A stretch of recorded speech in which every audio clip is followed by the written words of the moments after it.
Invincibility begins with contemplating the sun. Greetings, fellow multiversal adventurers. It's an honor to have you back in this saga that has us all hooked. Official channel statement: this story is 100% epic fiction. So please don't attempt real magic, the results aren't guaranteed and insurance won't cover it. The rights to this masterpiece belong entirely to its brilliant original author. We are just a barge sharing it with you. Do you want to keep being part of this amazing community? Join our ninja army of subscribers on YouTube and give this content a like. And for true fans, our Patreon has exclusive ninjutsu waiting for you. Chapter 376: The Black Hole of Return to Nothingness. The monster of annihilation was enraged. How dare this lowly creature be so audacious? It had originally intended to spare it. But now, this lowly creature dared to defy its majesty, find its dwelling place, and even dare to attack it? Since that was the case, then it would send it to its end. Without the slightest hesitation, a low roar, the sound of destruction, symbolizing the final sound of the world's end, carrying with it the inevitable fate of annihilation and nothingness. It intended to obliterate this creature. As the sound rang out, heaven and earth decayed. The writhing flesh withered, the monster wandering the earth seemed to be scorched by the sun, devoid of moisture, its body crumbling into fragments that eventually turned into sand.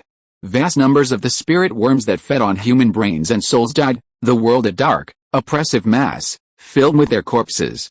Even the distorted and corrupted laws of heaven and earth, the chains of divine order, had aged and become fragile, breaking at the slightest touch, creating vast vacuums of rules. This chaotic, distorted, corrupt world, yet strangely vibrant with life, began to die. This was the end, all decay, all nothingness. But the next moment, he was suddenly astonished to find that this damned, lowly being was unharmed, ignoring his cries of destruction. Why was this? Before he could even ponder what was happening, Heng's punch, delivered mid-air, was already upon him. But he didn't care. How could a tangible attack harm his conceptual self, the one symbolizing the end of heaven and earth? Even if he possessed some skills, he was still a lowly being. Then, he was struck squarely. With his punch, ignoring the concept of matter and carrying terrifying force, the ending monster was instantly knocked to the ground, parts of its body shattering. Heng withdrew his fist, raising an eyebrow slightly. This monster was really resilient. He had thought he could destroy it with a single punch. The wicked one kneeling to the side was dumbfounded. What was going on? Why was the great ruler knocked to the ground so pathetically by a single punch? This shouldn't be happening.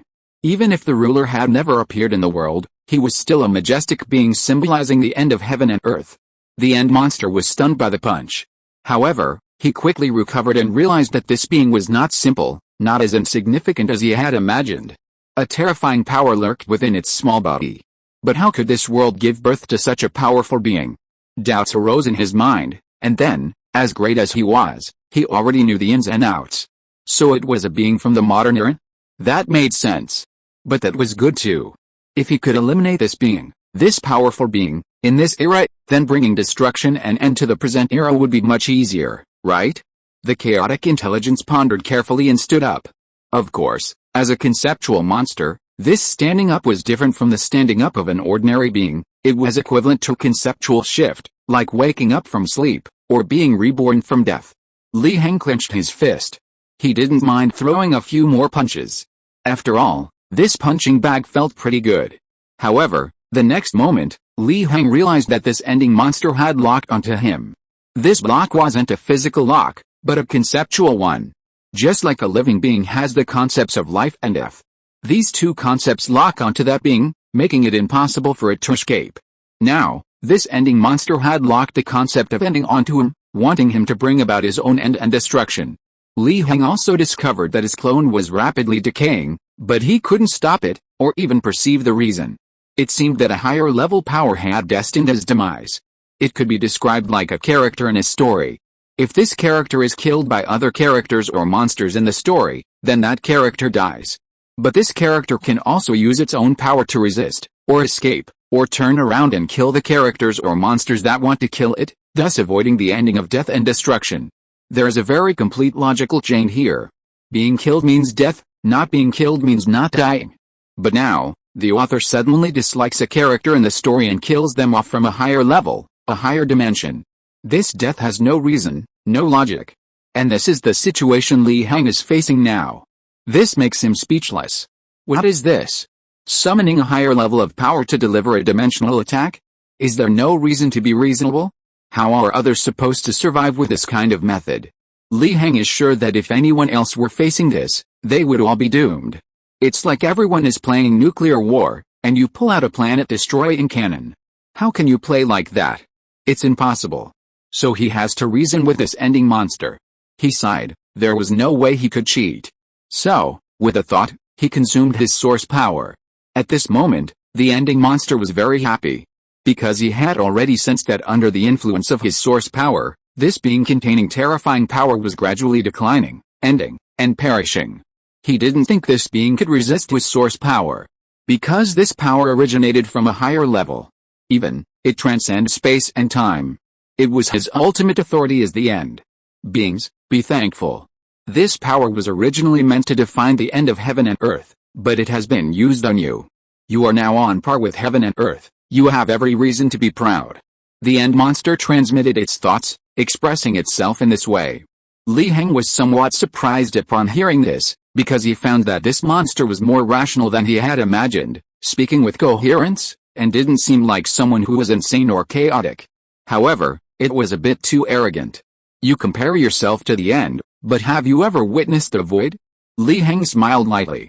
At this moment, the source power protected him at a higher level, ensuring he wouldn't be affected in any way. The so-called predetermined end, the predetermined annihilation, was even less significant than a gentle breeze blowing past him. After all, at least he could feel the breeze. But the so-called sense of ending and annihilation had vanished. Void? The end monster was somewhat confused. It could sense that this word was not simple, and it could also perceive that this word was related to its authority as the end. But an unseen sense told him that there was no need to worry so much. Beings at this level couldn't create the void. His senses weren't wrong. Li Heng couldn't actually create a true void. After all, he'd never seen what a void looked like, and purely imagining it would consume far too much source energy. But he knew what a black hole looked like. Moreover, this despairing future was quite unique. It wasn't completely real, belonging to a semi-real, semi-illusory state, which could alleviate his concerns about the appearance of a black hole. As long as he didn't create a black hole spirit, it would be fine. And so, the most terrifying celestial body in Li Heng's previous life's physical universe, the one from which Shivan light couldn't escape, possessing at its deepest point a singularity that could invalidate all laws, that thing called a black hole, descended. Chapter 377 Finite and Infinite. A black hole, in the modern theory of general relativity, is a celestial body with such extreme space-time curvature that even light cannot escape its event horizon. This is the basic definition of a black hole. In a sense, creating a black hole isn't difficult. All it takes is a celestial body with sufficient mass to collapse infinitely under gravity, eventually becoming a single point. This involves only material manipulation, not conceptual manipulation. Hence the saying not difficult. Of course, even if it weren't difficult, Li Heng wouldn't have the ability to create a celestial body with such immense mass. A celestial body capable of forming a black hole would have a mass at least tens of times that of the Sun. With Li Heng's current strength, in terms of destructive power, he could at most destroy an Earth, too weak. But the Sun is 1.3 million times the mass of Earth. The difference is simply too enormous. However, the world he currently inhabits isn't a physical universe, but a transcendent world with conceptual laws, spiritual energy, and primordial energy, black box variables. Even those at the Dharma aspect realm who can't destroy stars can interfere with the rules of heaven and earth. In the terms of his previous life, this means he can slightly modify physical constants within a certain range. Therefore, the difference in mass isn't insurmountable. Simple destructive power might only destroy a planet. However, if Li Heng fully utilizes his ability to interfere with the laws and order of heaven and earth, he could even influence an entire solar system in his previous universe. Coupled with his omnipotent source power, creating a black hole isn't impossible. Of course, even then, creating a genuine black hole is unlikely, because the foundation of this world isn't the four fundamental forces. A genuine physical black hole has no basis for existence here. Unless Li Heng is willing to expend source power to temporarily bring the rules of the physical universe to this world and eliminate the repulsion of the original physical black hole by the laws of this world. Again, He's here to earn source power, not to spend it. He can't afford such wasteful behavior. Therefore, the black hole he creates is an improved version with the characteristics of this world's rules. While maintaining the same power as the original black hole, it adds resistance to interference and the ability to devour conceptual laws, much like how he destroyed the underworld with the gravity before. Otherwise, once the enemy discovers the foundation of this black hole's formation and slightly alters the surrounding gravitational and mass rules, the black hole will collapse without a fight. Or perhaps the enemy transforms themselves into some kind of concept, in which case even the strongest physical black hole couldn't pull them in, unless they directly expose the singularity of the black hole. But the black hole's singularity is infinitely large and infinitely small, a state incredibly contradictory. If it were exposed, it would definitely cause a series of drastic changes, such as being infected by the surrounding spiritual energy and suddenly becoming a spirit. This was a situation Li Heng didn't want to see. Even in this half-real, half-illusory desperate future, the black hole singularity absolutely could not be exposed, and the black hole spirit absolutely could not appear, otherwise he sensed a great calamity was imminent. The power of the singularity must involve a higher level. For example, it involves the distinction between the infinite and the finite. Thus, as the source energy within his body burned wildly, Li Heng estimated that he had reduced his source energy by 10 billion. Then, a vast and boundless black hole appeared. Under the influence of the source energy, without the need for a celestial body of sufficient mass, an enhanced version of the black hole, capable of devouring matter and concepts, completely appeared in this desperate future. The end monster was still somewhat bewildered. What was this pitch-black thing, unable to emit a single ray of light? He had just spared a wisp of his consciousness to investigate, only to find that it had been directly sucked in without any response. He was astonished. Even his consciousness, capable of traversing time and space, had been sucked in. What was this thing? Completely disconnected from the entire world and the future? Li Heng remained silent. The space-time curvature inside a black hole was extreme. What good was the ability to traverse time and space? One still couldn't escape. If one were sucked to the very bottom of the black hole, reaching the singularity, the place where all laws broke down, it would be impossible to know whether that person, that wisp of consciousness, was alive or dead, or what their state was. Of course, anything that entered a black hole and reached the event horizon could never reach the singularity, because that required infinite time. A single thought equals eternity. Therefore, the theories of his previous life even stated that once you fell into a black hole, into the event horizon, if you survived, you would be able to traverse infinite time and witness the end of the universe. This was the black hole's ultimate void. At this moment, the ending monster became somewhat terrified. After failing to discern the truth with his spiritual senses, he tried using his authority to end things to probe the dark void. Then he discovered his authority trembled and cracked. In the end, he could only see profound darkness. Everything sucked in would face eternal annihilation. This thing seemed to be of a higher level than the authority who wielded. But why? Was this truly the void of return? Before the monster could even ponder what was happening, he discovered that the evil spirit beside him had already been sucked into the dark opening.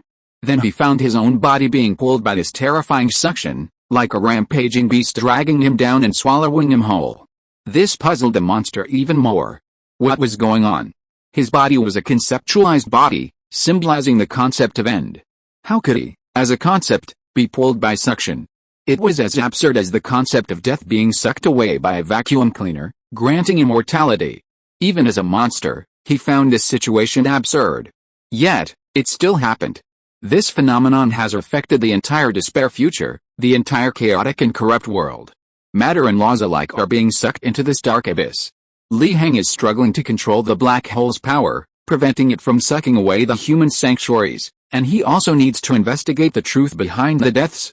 During this process, he discovers a strange change occurring within the black hole as it continuously draws in things from the despair future. A faint glimmer of life is appearing. Li Heng raises an eyebrow. Could it really become sentient? This is possible? Perhaps this is just the absurd nature of supernatural power. Anything can be imbued with spirit and become sentient. If a stable nuclear fusion reactor were created and infected with spiritual energy, it could probably create a nuclear fusion monster. It seems he needs to deal with this end monster as soon as possible. If this black hole really becomes sentient, it will be troublesome. With a thud, the black hole's terrifying suction force increases even further. Under this terrifying suction force, even the very foundation of heaven and earth is being sucked in. At this moment, the end monster's body reaches the edge of the black hole. The end monster pondered. He had already used all his strength, but still couldn't shake off the suction of this dark thing. Even his own end authority was ineffective against it. So why was this happening? Therefore, he deliberately entered the black hole to find the answer. However, Heng witnessed all of this. If you are listening to this novel on a channel other than Fanfic World, it means it was downloaded and re-uploaded without effort. We warmly invite you to visit our channel, Fanfic World. There you will find the original version of this story and many other novels of various genres. We look forward to seeing you dive into a world of incredible novels. Chapter 378 Infinite Power. As the creator of this special version of the black hole, Heng could make it disappear at any time, so he wasn't afraid of any trouble the ending monster might cause. On the contrary, he wanted to use the ending monster to explore the model and essence of this black hole. After all, it was only created using source power, not by his own hands. He only knew how it happened, not why. The ending monster had completely entered the black hole. However, when it went deeper and was about to touch the event horizon from which it could never escape, the monster desperately stopped its steps. Because it could also sense the threat within. It seemed that once you entered the area ahead, you couldn't get out. Space-time had been distorted to the extreme. The ending monster pondered, extremely wary. But then it had a change of heart. Since it had no way out anyway, and it couldn't escape this terrifying suction force, it might as well be more direct and go directly into the deeper area. After thinking for a moment, it unleashed its full power, completely conceptualizing itself, transforming into the ending, and plunged into the event horizon. And then, a moment of eternity. Outside the black hole, Heng gazed at the final monster, now frozen in the event horizon, lost in thought. It seemed this level of monster was incapable of escaping the event horizon. He had underestimated the black hole. It seemed everything was over, he didn't need to lift a finger. Although the monster was still alive, if he cancelled the black hole at the source level, it would vanish into nothingness and die. However, just as he was about to cancel the black hole, he suddenly sensed something traversing the static space-time region of the event horizon, completely ignoring the solidification of time and space, constantly heading towards the bottom of the black hole, the singularity. This thing had detached from the final monster's body. It seemed to be the monster's primordial power, the power that had almost sealed its fate. This made it less surprising, as this power also transcended space-time, ignoring the event horizon and the static space-time region. Heng quickly grasped its essence, pondering deeply. This primordial power seemed to lack any intelligence, will, or thought. It was pure power. But now it's flying towards the singularity? What's going on? Is it really going to awaken the black hole's spirit? Create a singularity black hole spirit? He quickly stopped it, halting the constantly flowing primordial power. Soon, the primordial power stopped. But just when Heng thought everything was alright, the primordial power, seemingly injected with strength from somewhere, broke free from his restraints and flew towards the singularity at an extremely fast speed. Heng decisively caused the black hole to dissipate. Anyway, it wasn't needed anymore.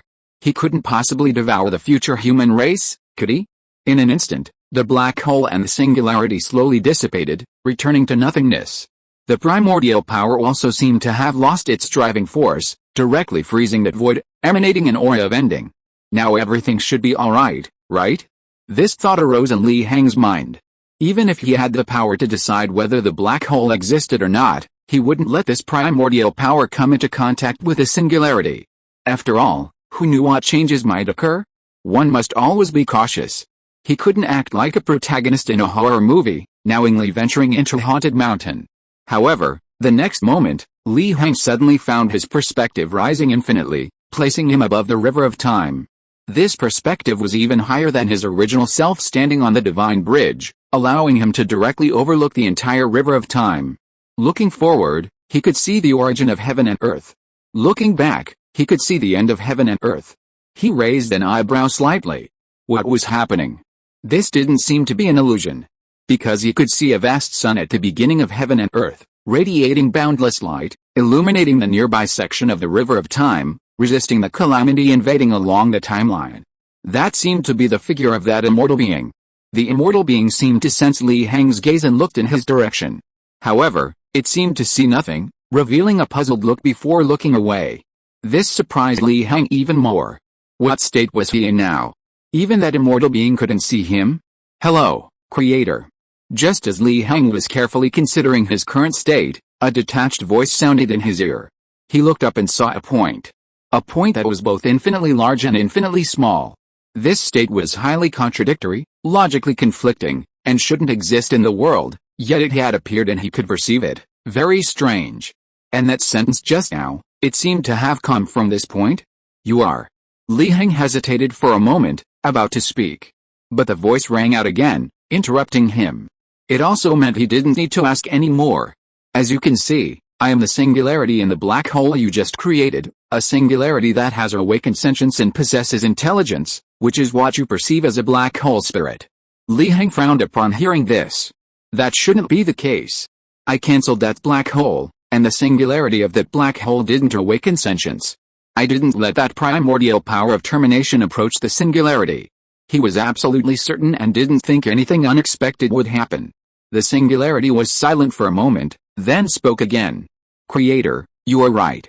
At this moment, Li Heng suddenly realized that the location of the singularity was somewhat peculiar.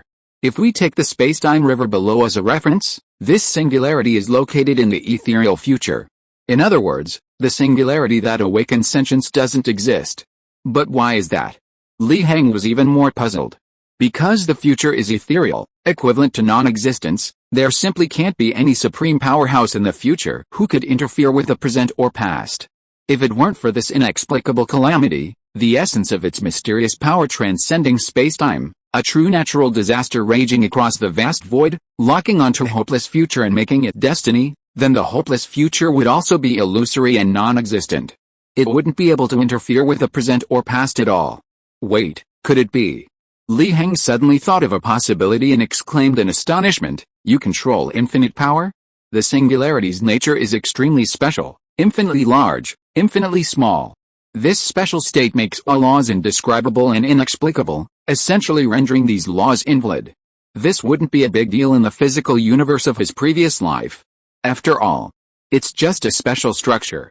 But in this world where extraordinary power exists, it's terrifying. For example, a black hole might suddenly become sentient, possessing intelligence, and then, through the infinitely large and infinitely small, wondrous state of the singularity, wield infinite power. That would be incredibly interesting. This infinity isn't simply countless or numerous, it's pure infinity. Infinite energy, infinite output. And this infinity could very well transcend space-time. Creator, you are very clever. The appearance of the black hole provided the possibility for my birth, so even if you canceled the black hole, I still appeared in the illusory future, and infinite power was innate. The singularity replied indifferently. But illusion is ultimately illusion. Li Heng answered calmly. That's right. After my birth, I immediately used infinite power to traverse this river of spacetime, trying to make myself real, but ultimately failed. The singularity said. You might have succeeded halfway. After all, pure illusion couldn't bring my perspective here and allow me to converse with you. Li Heng replied. Yes, infinite power can also do that. The singularity answered without concealment. But Creator, your power is too wondrous. The moment you decided to cancel the black hole, that fact became an absolute result, one that even infinite power cannot overcome, distort, or cover. Otherwise, for me, it would be nothing more than modifying the past, changing my origins, a trivial matter. Li Heng nodded, he understood the singularity's words. Making the black hole disappear was equivalent to killing the singularity's mother, meaning the foundation point containing the singularity would never have been born. However, the singularity possessed infinite power, capable of distorting past timelines, able to give itself a different mother, allowing it to continue existing. But as things stood, the source power was still greater than the singularity's. Even if the singularity gave itself a different mother, it wouldn't matter. So why did you come to me? Li Heng asked calmly.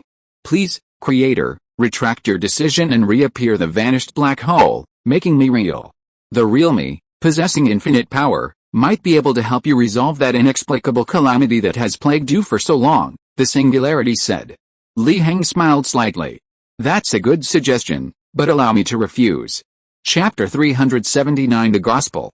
Why is that? The Singularity asked, puzzled. You are my creator. Even if I materialize, I won't harm you. Instead, I'll help you resolve this inexplicable calamity. This is entirely beneficial to you, Heng chuckled, shaking his head.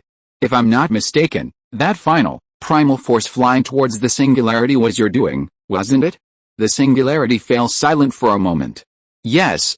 Because in the countless possibilities I saw, you would choose to cancel the black hole.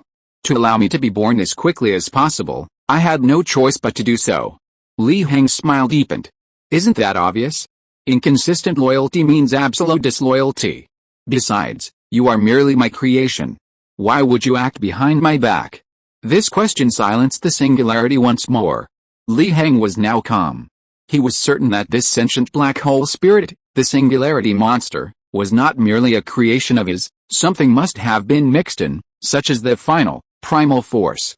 Moreover, he had just used his source power to foresee the future and discovered that he didn't have control over this Singularity. In other words, if he made the black hole reappear and the Singularity become a reality, it wouldn't obey his commands. Therefore, he wouldn't take the risk. Create something beyond his control, only to be killed by his own creation? He'd be a fool to do that. And most importantly, the risk and reward were disproportionate. He didn't believe the Singularity could solve the inexplicable calamity. Infinite power is powerful, capable of transcending all limitations. Theoretically, if a universe is finite, a Singularity could instantly burst it apart. Even if the universe were 100 to the power of 100 light years, or several light years in size, it would be the same. However, this was a world possessing extraordinary power. The outside world was an even vast and boundless void. While immense power is terrifying, its essence must also be considered. For example, right now, this Singularity possesses infinite power, capable of traversing the river of time and space in an instant, bursting the entire world apart. But because its essence is an illusory future, it has no reality. Therefore, the Singularity is not merely an illusion, unable or difficult to interfere with the real world. If the essence of the inexplicable calamity is higher than that of the Singularity, then even if the Singularity possesses infinite power, it is useless. Even disregarding its essence and considering only its size, the inexplicable calamity might not be entirely without infinite potential. Otherwise, that celestial figure wouldn't be so wary, roaming freely in the vast void.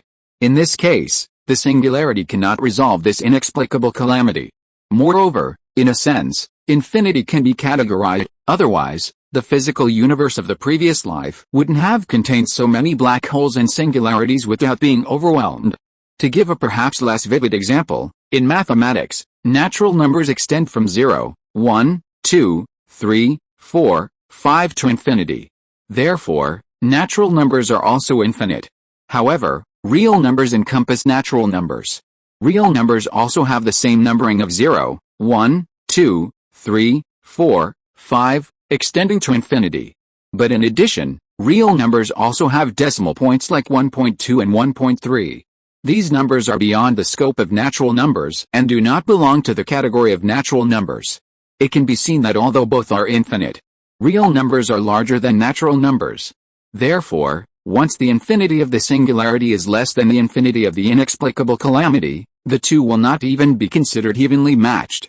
At that time, it will only alert the inexplicable calamity and truly attract its attention. At that time, that will be a catastrophe. These are not just his guesses. He had already used his source power to slightly foresee them. At this moment, the singularity finally spoke again, with a hint of disappointment. Indeed, for you as the creator, I, as a creation, have indeed overstepped my bounds, and it is not surprising that I do not have your trust. However, you will need me in the future, and I will always wait. As the voice fell, the phantom of the singularity disappeared. Heng also found that his perspective slowly returned, finally returning to the despairing future. If his source power had not been truly exhausted, he would have thought that what just happened was all an illusion. But perhaps it really was an illusion? After all, it was just a conversation with the future, a non-existent phantom. Keeping this matter to himself, Heng looked around again. At this moment, this distorted and corrupt world had been largely destroyed by the black hole he summoned, leaving only the areas where each human sanctuary was located somewhat intact. Meanwhile, the future savior Xiao Hao, whom he hadn't placed much hope in, seemed to have actually discovered something within that peach blossom spring. "Old man, why do you like fishing so much?" Inside the peach blossom spring, Xiao Hao asked the old man fishing on the bank with curiosity, though he was somewhat uneasy. He knew that this old man was also the leader and master of this peach blossom spring, possibly connected to the strange truth behind it. If the old man discovered his purpose, he might be doomed. However, the savior system was very kind, giving him the mission reward in advance, giving him a trump card to save his life, which moved him deeply, even making him want to be the system's dog forever. This reassured him somewhat. At this moment, Xiao Hao had been manipulated to the point of forgetting that these trump cards were actually originally his. "A Wuling man makes a living by fishing," the old man chuckled. "But the problem is, there's no need to work in Peach Blossom Spring, right?" Xiao Hao blinked, somewhat puzzled. Although he hadn't been in Peach Blossom Spring for long, he could observe what it was like. It was practically an ideal world, a utopian society where everyone could enjoy themselves without needing to work. The old man paused, seemingly surprised by Xiao Hao's directness. "Fishing is a blessing." After a long silence, the old man finally uttered this sentence. "Then why is it a blessing?" Xiao Hao decided to press for an answer. It wasn't that he lacked emotional intelligence. Rather, he vaguely sensed that the owner of Peach Blossom Spring, this old man, seemed to be subtly observing him, even with a hint of malice. Since that was the case, he decided to be direct. After all, having a trump card meant he wouldn't die. "A blessing, you can understand it as something you deserve, something good for you," the old man explained with a smile. "But is fishing good? Didn't you say fishing is work?" Xiao Hao asked again, puzzled. At this moment, the old man finally couldn't hold back any longer. "You little brat, what's wrong with me having a hobby? Asking all sorts of questions here." The old man suddenly cursed, his tone extremely unfriendly. "Aren't you very curious? Here, take a look at this book." With that, he directly took out a pitch-black book, with 2 large characters written on the cover, "Gospel." However, the handwriting was crooked and messy, exuding an eerie aura. "No, I'd better not read it. I'll go back and rest." Xiao Hao forced a smile and replied. He could sense that this book was not a good thing. "No, you can't leave without reading it. Kid, you're too impatient. Anyone can see what your purpose is. But since you've already noticed something amiss, then I'll let you know the truth. Read the book." The old man threw down his fishing rod and sneered. "Let me see." At this moment, a soft laugh rang out. Heng silently appeared beside the 2 of them, calmly taking the gospel from the old man's hand. Chapter 380 The Gospel of Death. When the 4th seal was opened, I heard the 4th living creature say, "Come," and I looked, and there before me was a pale green horse, and riding it was named Death, and Hades followed him, and authority was given to them. Heng casually flipped to a page of this gospel book and saw these words. He immediately fell into deep thought. This passage seemed familiar. Wait, isn't this the story from the New Testament of the Bible, the book of Revelation, in his previous life? This passage must be about the horseman of death, one of the 4 horsemen of the apocalypse, right? He continued to flip through a few more pages and found that other pages also described death, depicting all aspects of death, and even mentioning that death is the gospel. This was clearly a book of the death gospel. Moreover, he roughly understood why this death gospel contained content from the book of Revelation. Because this book exuded a strange and inexplicable aura, and its words were mixed with madness, changing with the reader's thoughts, leading them to fall while also making it easy to read. It has to be said, it's quite thoughtful. Although ordinary people would become increasingly corrupt and insane the more they read this book, gradually turning into the dead or monsters, the page Heng had just seen might be similar to, or even share the same origin as, the night of death in the book of Revelation. That's why this passage appeared as Heng's thoughts shifted. Interesting, Heng pondered quietly. He had appeared because he had heard the word gospel and felt it might be related to the so-called true gospel, wanting to investigate further. But now it seemed that while this book was related to the gospel, it lacked the prefix true, it was entirely about death, a death gospel. Perhaps, both truth and death were forms of the gospel? This thought arose in Heng's mind. Following this line of thought, could there also be a war gospel, a famine gospel, a plague gospel, directly creating the 4 gospels of the apocalypse, the 4 horsemen? This would correspond to the theme of the endless calamities of the Great Void. Was this so-called gospel also a form of calamity? The fog in his mind gradually cleared. Li Heng closed the book of the Death Gospel, calmly looked at the blank-faced old man beside him, and spoke. I ask you, what do you believe in? The old man, already dead, finally came to his senses. However, he was somewhat panicked and incredulous. Who are you? Why did you suddenly appear here? And why are you unharmed after reading the gospel? This is impossible, it shouldn't be like this. He shook his head, muttering repeatedly, unable to believe it. I ask you, what is your faith? Li Heng asked again, his words carrying a murderous aura. One more word and he would be killed. This death gospel was naturally mysterious, corrupted, and insane. Even a Void Realm cultivator would probably be bewitched if they read it. But he was no longer a Void Realm cultivator, but a much stronger being. Xiao Hao, standing beside him, was numb.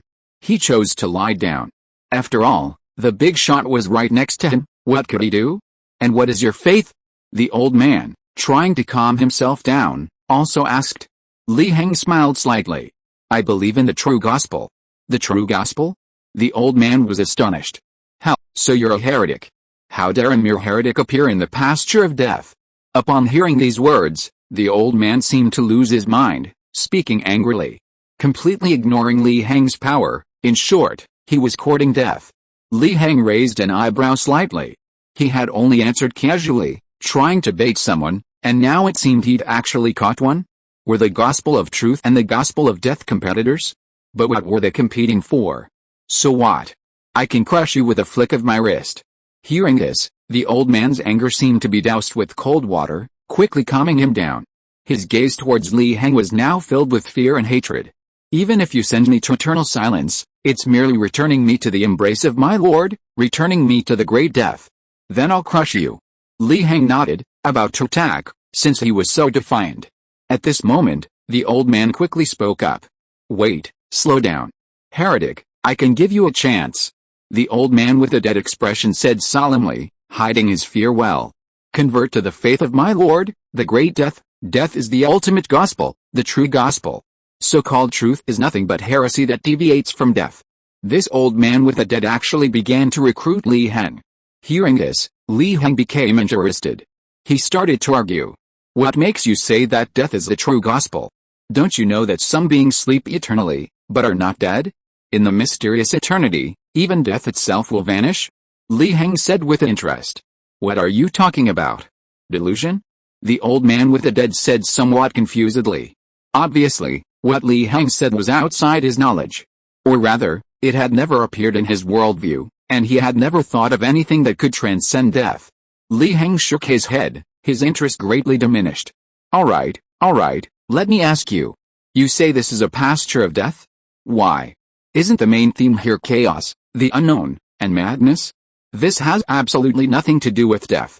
The formation of a hopeless future is due to that inexplicable calamity. Shouldn't this be the pasture of that inexplicable calamity? The old man with the dead scoffed. What do you, a heretic, know? You have no idea of the greatness of the gospel of death. Every place where death exists is a pasture of the gospel of death, there is nowhere to escape. So the formation of a hopeless future is related to the gospel of death? Li Heng asked with a smile, which was a rhetorical question. The old man with the dead rolled his eyes, his face full of contempt. He spoke. Still a heretic. What does this pasture of death have to do with the cause of this illusory future era? The great death merely anchored this place. Li Heng seemed thoughtful. If the old man with the dead wasn't lying, then the information hidden in his words did indeed match his guess. There's more than one kind of calamity in the Great Void. The main calamity remains the inexplicable catastrophe, emanating a mysterious power that erodes heaven and earth. However, other calamities will follow, like the previous ending monster and the current death gospel. But currently, neither the ending monster nor the death gospel seems as powerful as the inexplicable catastrophe. Perhaps there are varying degrees of strength among calamities? To use a vivid analogy, if the inexplicable catastrophe is like a tiger that has captured heaven and earth as its prey, relentlessly tearing and devouring them, then the ending monster and the death gospel are like flies drawn by the smell of blood. Or perhaps hunting dogs? After all, he doesn't know the true nature of the death gospel, nor how high its power ceiling is. But judging from the old man's words, It seems capable of roaming freely in the great void? Choose now, heretic. Although you, a heretic, may not understand the grandeur of death, there are benefits to converting to it. This future era is ultimately an illusion, and your existence within it is also an illusion. It will all dissipate one day. If you believe in death, you will become real, escaping the bubble of illusion. The old dead man coaxed patiently. Oh, such a good thing? Then how do I believe? Li Heng laughed. Chapter 381 Fighting Poison with Poison. The old man fell silent. He realized this was indeed a problem. All along, if he wanted other beings to believe in death, he only needed to show them the gospel. But this heretic of the true gospel had read the gospel several times without any change, which defied logic. Why don't you read the gospel a few more times? The old man asked tentatively. Or maybe I should just kill you, Li Heng replied casually. Wait, don't be so agitated, the old man quickly interjected. You seem very afraid of death. And you believe in the great death? Li Heng shook his head. Perhaps the brainwashing power of this death gospel wasn't as strong as the true gospel? Or perhaps the old man's thought process was just peculiar? Ahem, I can take out a portion of my death source power to let you communicate with the great death, are you willing? The old man pretended not to hear Li Heng's words, coughing solemnly as he spoke. Then what are you waiting for? The old man's face stiffened. He remained silent for a moment, inwardly cursing Li Heng. If he weren't outmatched, he would have attacked long ago. But ultimately, he reached out and plunged his hand into his own chest, tearing it open and revealing a black orb of light. This is the power of death's origin. You only need to unite with this great power to communicate with death and believe in death, the old man said hastily. Li Heng glanced at the black orb of light. As the old man had said, it was indeed pure power of death's origin, even purer than the power of reincarnation death possessed by his netherworld emperor avatar. Speak human language, Li Heng said calmly.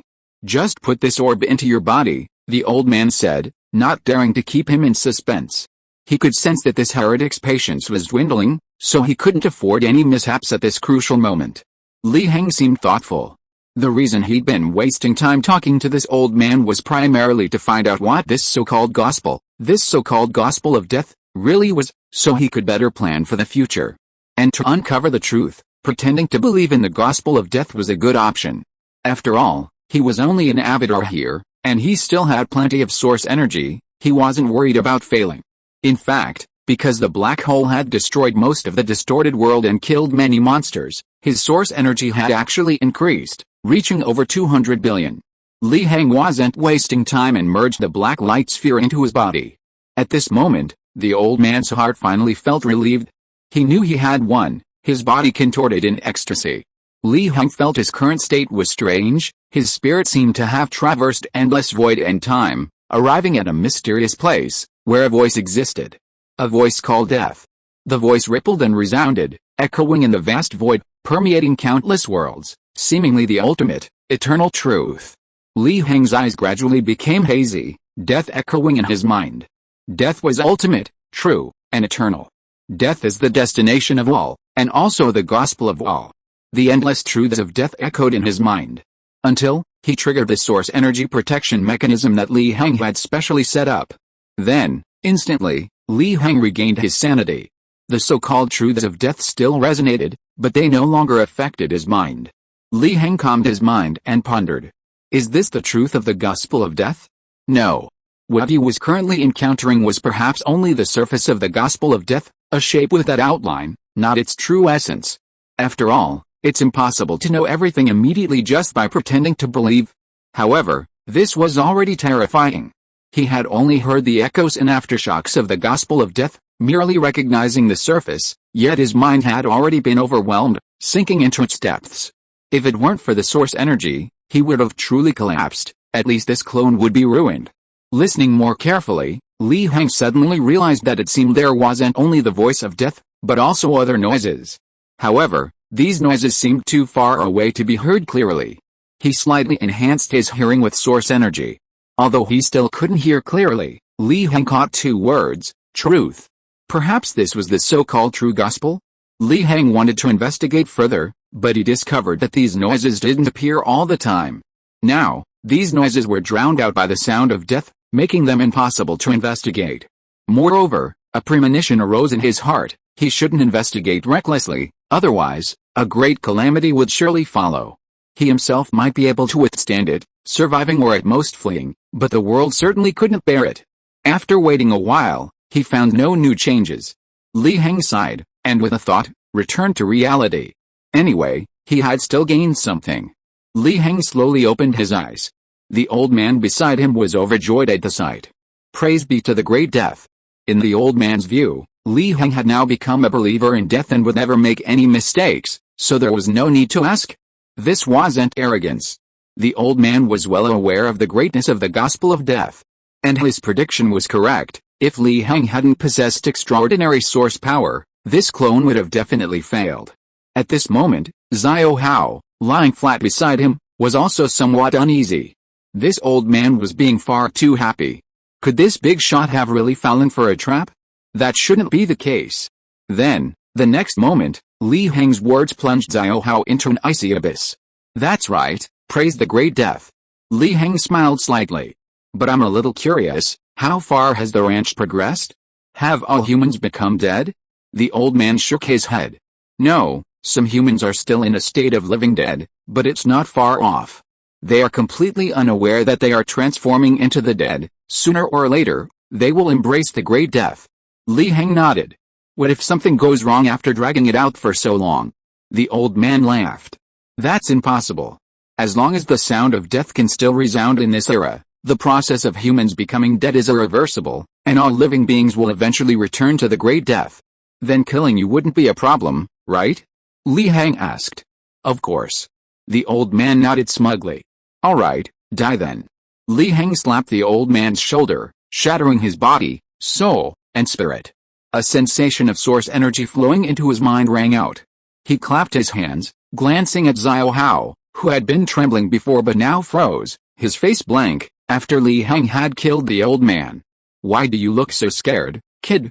Come on, the organization has given you another important mission. To make you a great believer in the true gospel. Li Heng smiled, narrowing his eyes. Intending to fight fire with fire. Chapter 382 When the snipe and the clam fight, the fisherman benefits. Xiao Hao shivered instantly. Senior, this won't be dangerous, will it? He hurriedly asked. Li Heng pondered for a moment with an air of seriousness before speaking. It's not dangerous, at most you might lose yourself and turn into a monster. Xiao Hao fell silent, his heart filled with frustration. Wasn't this dangerous?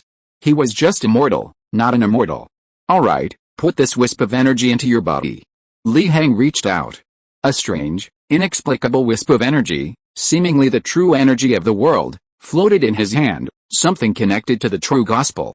He had previously extracted this energy when he came into contact with those true gospel believers, just in case, and now it seemed to have come in handy. He was too lazy to care about Xiao Hao's opinion. This kid wasn't a good person either, and he wouldn't feel guilty even if he tricked him. The energy here seemed to have a life of its own, twisting and turning like a venomous snake, filled with ominousness, which frightened Xiao Hao even more. However, he had no choice but to put it into his body. Li Heng remained calm, waiting for the effects to take place. This move was also something he learned from the old man he had just killed.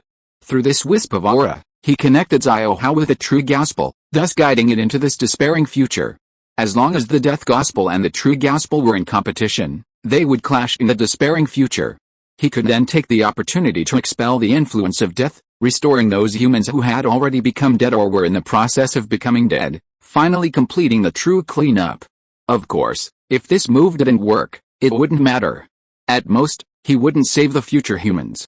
Li Heng's thoughts couldn't be blamed on his cold-bloodedness. He had done his best, and had a clear conscience.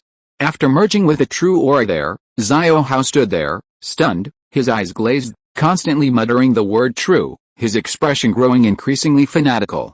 When the fanaticism reached its peak, both Li Heng inside the despairing future and Li Heng himself outside of it could sense a terrifying behemoth extending its tentacles towards them. The true gospel also enveloped them. The world, already on the verge of destruction, began to change drastically. For example, a region might suddenly die, about to crumble into fragments, but then come back to life, beginning a distortion and warping. It seemed to be caused by the constant collision of two gospels. Interestingly, even though these two gospels were constantly clashing and competing, The various phenomena they manifested were all based on that inexplicable calamity, that mysterious power. The gospel of death caused death, but also distortion. Under the influence of the true gospel, the distortion and warping intensified. It seemed to give face to that inexplicable calamity, daring not to deviate. Li Heng silently noted this phenomenon in his mind and then began to act. Through his unseen perception, he could sense that the seemingly imperceptible death in the world had lessened somewhat, a perfect opportunity for him to expel the influence of death. At the same time, he instructed the 3 historical spirits of humanity to roam among the various human sanctuaries, and to collect any humans who had recovered once they emerged from the state of death. Soon, progress was smooth. The influence of death was almost completely expelled. The so-called pastures of death were also gone. But this surprised Li Heng even more. Did the death gospel not care about his actions? When he tried to sense the battle between the 2 behemoths again, his expression became strange. The 2 gospels were extremely cautious in their fight. They were clearly enemies meeting with intense hatred. Both were terrifying behemoths, each emanating a power capable of shattering heaven and earth, yet they chose to engage in a subtle contest, seemingly intentionally avoiding contact with heaven and earth to prevent damage to the world and the shattering of the despair future. Was this excessive caution, excessive fear? Was this inexplicable calamity, with its mysterious power, so strong? Was this despair future merely a byproduct of the inexplicable calamity, yet these 2 gospels dared not disrupt it in the slightest? Was it not just a matter of strength and weakness, but also a relationship of subordination, of superiority and subordinate? Li Heng pondered this while expelling the influence of death. Because no force interfered with him, not even death itself resisted, he quickly expelled the death affecting humanity. The gradually dying humans began to revert back to the living. As for those who had already died, they truly became dead. Li Heng didn't find this strange. He banished the influence and power of death, essentially erasing the very foundation of those dead people's existence. Just like humans without oxygen, they would all die sooner or later. However, nothing in this world is perfect. Li Heng simply let it be. Saving even a portion of them was already a stroke of luck. He had considered using his source power, but after careful calculation, he discovered he lacked sufficient resources. This was because the cause of these humans' deaths was the death gospel, a very high-level form of death that couldn't be easily reversed. It was better not to save them then. At this moment, the 3 human historical spirits, using their unique characteristics, had already taken the recovered humans into the small world they had created, which was somewhat useful to Li Heng. Li Heng looked up at the sky and shook his head. The 2 gospels were still fighting, but their influence was too small. Otherwise, he would have wanted to fight fire with fire while also using them as pawns to destroy his entire hopeless future. Now it seemed he had to take matters into his own hands. He looked at Xiao Hao, who was gradually going mad, constantly muttering blasphemous words, and whose body was beginning to deform. He patted him on the shoulder, bringing him back to his senses and back to normal. Let's go, stop acting crazy here. Li Heng grabbed Xiao Hao and soared into the sky, bringing him back to his true form. On the divine bridge above the river of time, Li Heng squinted at the already riddled, despairing future bubble, and the despairing future monster that wailed incessantly due to the conflict between the 2 gospels, its tentacles twisting incessantly. This monster was originally enormous, symbolizing an era, not merely heaven and earth. Previously, Li Heng had destroyed most of heaven and earth with a black hole, but it hadn't caused any fatal damage to this monster. But now, the monster's very essence had been damaged. While the 2 gospels hadn't had a macroscopic impact, their power and voice inevitably permeated the macroscopic, fundamental essence. This had a greater impact on the monster.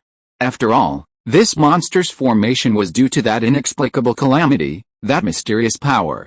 Now, it was tainted by the power of the 2 gospels, its essence polluted, resulting in a power conflict. For Li Heng, this was an excellent opportunity, a perfect time to destroy the past, look towards the future, and obtain the world's essence. Li Heng struck instantly, seizing the opportunity to kill him while he was still weakened. Chapter 383 Ascending to the Creation Realm. An era is unlike any other world, possessing an incredibly tenacious vitality. Even with Li Heng's sudden attack, unleashing divine light, his great sun dharma form and earth dharma form simultaneously, and even using the power of all the heavens within him, he couldn't instantly defeat this monster. This monster of the despairing future howled deafeningly. It sensed Li Heng's attack and tried to retaliate. However, due to the struggle between the two gospels, the microscopic level of its origin was rapidly changing, leaving it unable to spare a hand to deal with Li Heng's attack. The great sun Dharma form shone upon this despairing future. Under the sun's light, the despairing future began to shrink, its essence constantly being eroded. If nothing unexpected happened, Li Heng would soon be able to finish off this monster and harvest a world's origin. But usually, something unexpected happens at this point. The unexpected wasn't that the two gospels noticed Li Heng and intervened. After all, to them, a lowly being like Li Heng was practically non-existent. Who would care about something that didn't exist? The unexpected was that this monster of the despairing future would also unleash its full power. From within the monster's body, within the bubble of despair and future, a black tide surged, black mud churned, and then burst through the bubble, rushing towards Li Heng like a vast ocean across the river of time. This was the manifestation of a mysterious, inexplicable calamity. Li Heng's expression was solemn. The power of this black tide was of a very high nature, even the order of space-time had to give way to it, trembling in fear. It could be said that he couldn't resist it with his own power. However, he had anticipated this. Source power was meant to be used at this moment. With a thought, Li Heng frantically poured source power into the great sun Dharma image and the earth Dharma image, allowing them to absorb the supreme essence of source power, thereby exerting supreme power to suppress and wear down the black tide. Instantly, the originally surging, unstoppable black tide began to retreat step by step under the radiance of the great sun Dharma image and the suppression of the earth Dharma image, like the warm winter sun meeting the first snow on the ground. In this process, the originally mysterious, crazy, and twisted black tide was also deconstructed, gradually revealing a glimpse of the truth. However, this truth slightly surprised Li Heng, making him feel as if he knew nothing at all. The truth boiled down to two words: unknown. Just as Li Heng was pondering this, the retreating black tide was forced to retreat back into the despair future bubble. Li Heng didn't bother with the idea of not pursuing a defeated foe. He had already used up his source energy. He had to eliminate the enemy as efficiently as possible, otherwise he would suffer a huge loss. Therefore, he also caused the power of the great sun Dharma image and the earth Dharma image to flow into the despair future bubble. Boom! A deafening roar.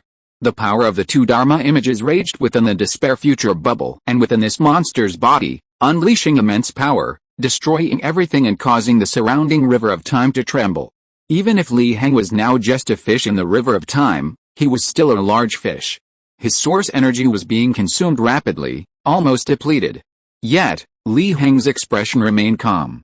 He could sense that the source energy and world origin he could gain from destroying this despair future would definitely be worthwhile. Finally, as time passed, the despair future itself began to explode. With two great cosmic forces already clashing, its origin was damaged. Then came the impact of Li Heng's two Dharma aspects, leaving the monster with no chance of survival. Now, it burst like a bubble. However, perhaps it was always an illusion, never truly becoming reality. So even with the entire bubble bursting, it didn't cause much of a commotion. At most, it caused the river of time in that section to rise and fall, without actually collapsing the entire riverbed. Li Heng also felt the arrival of source power in his mind. He gained over 1 trillion source power. A meteoric rise indeed. He was initially surprised, but after careful consideration, he wasn't surprised. After all, he hadn't destroyed just a single world, but an entire era. Especially the despairing future, tainted by some inexplicable calamity, possessed extremely high essence. His 200 billion source power was almost depleted before he successfully wore down the monster, causing it to burst. It was conceivable that a successful hunt would yield even more source power. Moreover, he had obtained the world origin of the despairing future, more than he had anticipated. Combining the fragmented origin he had previously obtained in the underworld, he could synthesize a complete world origin, and even more. This was a pleasant surprise. However, Li Heng wasn't particularly happy at the moment. He noticed that the struggle between the two great gospels had ceased, and their gazes were now fixed on him, seemingly aware of his presence and knowing he was the culprit behind the destruction of a hopeless future. Different murmurs even echoed in the void, seemingly wondering how Li Heng could have caused such destruction, this hopeless future dominated by inexplicable calamities. Upon seeing and hearing this, Li Heng felt a chill run down his spine. He decisively synthesized a complete world origin, condensing a golden source point. Then, consuming the golden source point, he opened the third heaven of the four Brahma heavens, the dragon transformation Brahma heaven. Those who ascend to this heaven are pure and undefiled, attaining the fruit of non-emptiness. In an instant, the dragon transformation Brahma heaven materialized, and he felt a Deo fruit within his body condense, undergoing a profound sublimation based on the 36 heavens model within him. Its essence infinitely rose, finally reaching a new platform, causing his cultivation to surge and reach the creation realm level. This level can be called the Creator, the one who opens heaven and earth. At that very moment, he saw the tentacles of the two great Gospels reaching out to him, touching his mind, seemingly wanting to devour him, assimilate him, and make him a part of the Gospels. Li Heng calmly spoke, "Get lost." This voice was the voice of the great Dao, and once released, it pierced through the river of time, cleansing the four extremes and 8 wastelands. With this voice, all the tentacles of the two great Gospels shattered, turning into nothingness. Li Heng was not surprised. Perhaps he couldn't defeat the two great Gospels yet. But now, it wasn't the main bodies of the two Gospels watching him, merely their tentacles, a trace of influence. If he couldn't even withstand their tentacles, then this advancement to the creation realm would have been in vain. However, the next moment, 2 more tentacles attacked from the distant, unknown realm beyond space and time. Their power was greater than the previous ones, seemingly aware that Li Heng was a significant variable. Li Heng frowned, troublesome. He waved his hand, directly concealing the space-time coordinates of this place. Feeling this wasn't entirely safe, he used some source energy for confusion, finally making the 2 tentacles disappear. Li Heng breathed a sigh of relief. Through the previous exchange, he could clearly sense that these 2 Gospels were truly colossal beings, genuine calamities, not to mention the inexplicable calamities beyond them. No wonder the immortal figure was so cautious, even fearful. Li Heng pondered, suddenly understanding. Haha, I didn't expect a fellow Taoist to attain enlightenment in the future? My name is Zhuanyang, congratulations on your attainment. A loud laugh echoed through the void, and the immortal figure named Zhuanyang appeared, bowing to Li Heng from afar. But when he saw Li Heng's appearance clearly, he was completely dumbfounded. Damn it, it's you. Chapter 384 Heaven and Earth as a Lighthouse. Zhuanyang took a deep breath, trying to calm himself down. He had just sensed someone from the future spying on him, but couldn't pinpoint who it was. Then, a great commotion erupted, its aftershocks spreading along the river of time all the way to the origin of heaven and earth, culminating in the extraordinary phenomenon of someone achieving enlightenment and advancing to the creation realm. He had initially thought this was due to a heaven-defying being in the future, able to make the illusion real under this inexplicable calamity and mysterious power, hence his risky journey to this section of the future river, hoping to make connections and form an alliance. But he hadn't anticipated that the one who had achieved enlightenment and advanced to the creation realm was Li Heng. After all, Li Heng hadn't even reached the half-step creation realm before, making it impossible for him to cross the vast chasm between the creation realm and what lies beneath it. But now, the result was utterly astonishing. How did you do that?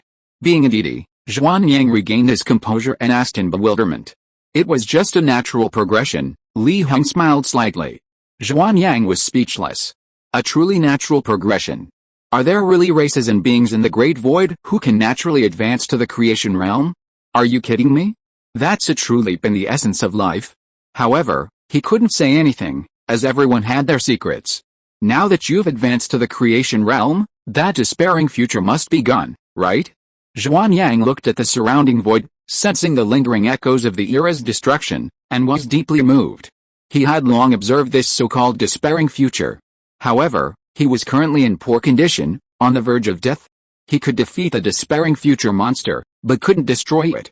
But now, Li Heng had done it. This combat power was far stronger than his current strength. Now, thinking back, his previous advice to Li Heng to slow down his advancement and accumulate foundation seemed somewhat laughable. Having this kind of combat power after advancing to the creation realm was enough to demonstrate a profound foundation? Could that foundation be even deeper? More or less, but it will reappear sooner or later. After all, the root cause hasn't been resolved. Li Heng said casually, without arrogance. The real root cause was still that inexplicable calamity, that mysterious power. If this inexplicable calamity isn't removed, The future is destined to be hopeless, and it will inevitably be reborn sooner or later, becoming our destiny. This future is merely a manifestation of the calamity. Xuanyang nodded. This was also one of the reasons he hadn't intervened. Even if he destroyed it, there would be no benefit. Yes, the real source is still that inexplicable calamity. So, fellow Taoist, you're too impatient. You should have attained Dao so quickly and resolved this hopeless future. In Xuanyang's eyes, the destruction of the hopeless future was caused after Li Heng advanced to the creation realm, and only the power of the creation realm could forcefully grind away the mysterious essence of the hopeless future. If he knew the truth, that Li Heng destroyed the hopeless future before advancing to the creation realm, he would probably be even more astonished and think that Li Heng was some kind of monster. Li Heng was too lazy to correct Xuanyang's erroneous thoughts. He simply asked, "What makes you say this, fellow Taoist Xuanyang?" Xuanyang sighed deeply. "Perhaps I'm being too anxious and focused on efficiency. I just feel that with your talent, if you spend a little more time accumulating foundation, you'll definitely be able to earn an even more powerful creation Dao fruit. After all, the path to creation is incredibly difficult, even making a single step forward is a great stroke of luck. After all, it's hard to turn around a large vehicle." Li Heng fell silent upon hearing this. Why did Xuanyang's words seem so contradictory to his own? Was progress really that difficult? He felt like he was constantly improving. The 36 Heavens model was constantly being updated and iterated, changing rapidly. To use a size analogy, it was like evolving from the solar system to the Milky Way. Then what are the divisions of creation, and what realm is attained after creation? Li Heng asked curiously. He decided not to dwell on the previous topic, lest he dampen Xuanyang's confidence. Fellow Taoist Li doesn't know? Xuanyang was somewhat surprised. He had assumed Li Heng was truly a reincarnation of some peerless powerhouse, a supreme being, and would know such knowledge. Had he guessed wrong again? However, seeing Li Heng's serious expression, he could only explain. Actually, it all comes down to the two words creating a world. The division is quite simple. It depends on how large and how high the level of the world you create is. If we have to categorize it, it's based on whether a world can survive the void tribulation. Surviving one tribulation is called one tribulation world, surviving two tribulations is called two tribulation world, and so on until surviving the final 9 tribulations, achieving a perfect and flawless great world, known as eternal void. Of course, who can truly exist forever? Xuanyang shook his head and smiled bitterly. Li Heng's expression turned strange upon hearing this, and he stared at Xuanyang. Xuanyang quickly added, "Fellow Taoist Li, don't look at me like that. The inexplicable calamity that has befallen this world isn't because of me. I created this world for other purposes, not for undergoing tribulations to prove my Dao." After hearing this, Li Heng's expression returned to normal. He could sense that Xuanyang wasn't lying. Otherwise, he would have truly believed that the inexplicable calamity was caused by Xuanyang's attempt to undergo tribulations to prove his Dao. "You say it has other purposes, so what are they?" Li Heng asked. Xuanyang pondered for a moment, then slowly spoke. "Plans can't keep up with changes, but your attainment of Dao is an unexpected joy. Now that we are both creators of this world, it's time for me to lay my cards on the table and tell you some truths. Actually, this world can be considered a lighthouse. A lighthouse standing in the vast ocean of void. And I, this last survivor, am the source of light." Xuanyang spoke softly. Li Heng raised an eyebrow, somewhat surprised. A lighthouse? But that did seem fitting. After all, Xuanyang, who walks the path of the great sun, emits boundless light, indeed fitting the image of a lighthouse. And since you are a lighthouse, who do you intend to guide? Do you perhaps want to attract things from the void to attack this place? Li Heng also spoke softly. Although Xuanyang had just denied that the calamity befalling the world was unrelated to his tribulation and Dao attainment, it didn't mean it was truly unrelated to him. For example, it was Xuanyang emitting the source of light that attracted the calamity. Xuanyang's expression was complex. How should I put it? Although we failed, some survivors still exist. Some even attempted to save everything, venturing alone into the unknown void, and have yet to return. And I am their beacon, their guiding light. As for the arrival of the calamity, I can't say for sure. Perhaps we were truly drawn here by the light source. But even so, I cannot stop. This is what I must do. He had already prepared to die after accepting this task. Li Heng was slightly surprised. Was this the truth? No wonder Xuanyang had insisted on him taking over the Great Sun Path. He wanted to cultivate him into the second beacon. In that case, if I'm not mistaken, your request for me to go to the True Realm to find something was probably related to this matter, Li Heng said calmly. If you are listening to this novel on a channel other than Fanfic World, it means it was downloaded and re-uploaded without effort. We warmly invite you to visit our channel, Fanfic World. There you will find the original version of this story and many other novels of various genres. We look forward to seeing you dive into a world of incredible novels. Chapter 385 Establishing the Heavenly Court. You guessed right, it is indeed related to this matter. Xuanyang nodded, not hiding anything. So what are you looking for? Li Heng asked. My current situation is not good. The light of this world, which serves as a beacon, has weakened, making it difficult to guide those who are lost in the unknown. Xuanyang did not answer directly. However, after hearing this, Li Heng roughly guessed the truth. It was nothing more than something that could enhance the light, or something that could maintain the existence of the beacon and prevent it from being destroyed by some unknown calamity. The idea is good, but will it really work? Li Heng asked bluntly. I don't know either, I'm not sure. It's just a matter of doing my best and leaving the rest to fate. Otherwise, I wouldn't have asked you to inherit the Great Sun Dao and then escape this world. Xuanyang smiled bitterly. So what is your attitude now? He had already advanced to the creation realm, even stronger than Xuanyang now. It wouldn't make sense for Xuanyang to be so desperate, would it? However, Xuanyang's next words surprised him. I still suggest you run away, leave this world. Xuanyang said slowly. Li Heng was surprised. Why is that? You and I are both at the creation realm level. Even if our combined strength can't completely resolve that inexplicable calamity, it should be able to resist it for a long time, and perhaps even gradually expel it from the Great Void, right? No, you underestimate this inexplicable calamity. I can tell you, this inexplicable calamity is not as simple as it appears on the surface. Xuanyang's expression was serious as he warned Li Heng. This inexplicable calamity was the main force that destroyed the True Realm back then. And what's affecting this world now is only a part of the true inexplicable calamity. In the Great Void, countless worlds have been destroyed by this inexplicable calamity. After saying that, fearing that Li Heng wasn't taking it seriously enough, he continued, you should know about reincarnation, right? After all, your avatar has created a small reincarnation in the world. Li Heng nodded. This inexplicable calamity is also related to reincarnation? Xuanyang's expression was complicated as he sighed. The small cycle of heaven and earth, the great cycle of the void. The core of the myriad realms of the void, the great cycle of the void, was destroyed by this inexplicable calamity, which is why you can see the ruins of the cycle path everywhere. Li Heng pondered upon hearing this. This explanation made a lot of things clear. For example, the cycle path that the red-haired monster walked on, stretching across the void. For example, when he explored the past of the reincarnation disk, he also discovered it wandering in the void, seemingly trying to avoid something. Unfortunately, it ultimately couldn't avoid it. With an indescribable murmur, the great world fell and distorted, and it itself was severely injured, its origin damaged, and it ended up here. Affecting a part of the great void is called a calamity, affecting all the great void is called a tribulation. At least the great void we've explored can't escape the calamity's influence. And this inexplicable calamity is a type of tribulation. We used to call it the unknown tribulation. We can hardly resist calamities, let alone tribulations. Xuanyang said bitterly. Li Heng nodded. This term was indeed quite apt. He had previously deconstructed the black tide, revealing the word unknown.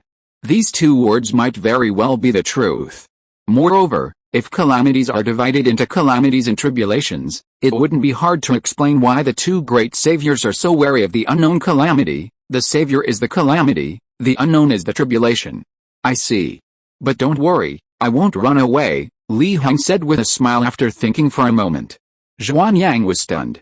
No, I'm not at ease if you don't run away. No, I mean, why don't you run? You're already at the creation realm. As long as you don't encounter the calamity's true form, the tribulation's tentacles, and avoid the densely packed forbidden areas and all sorts of monsters, you should still be able to survive in the great void, right? Xuanyang said, but suddenly felt less confident. It seemed the great void was indeed a bit dangerous. Li Heng was also speechless. Did this guy have no understanding of the dangers of the Great Void? He waved his hand dismissively. Don't worry, I have my own considerations. If this ship is destined to capsize, I'll definitely run away immediately. You don't need to worry about me, you should worry about yourself.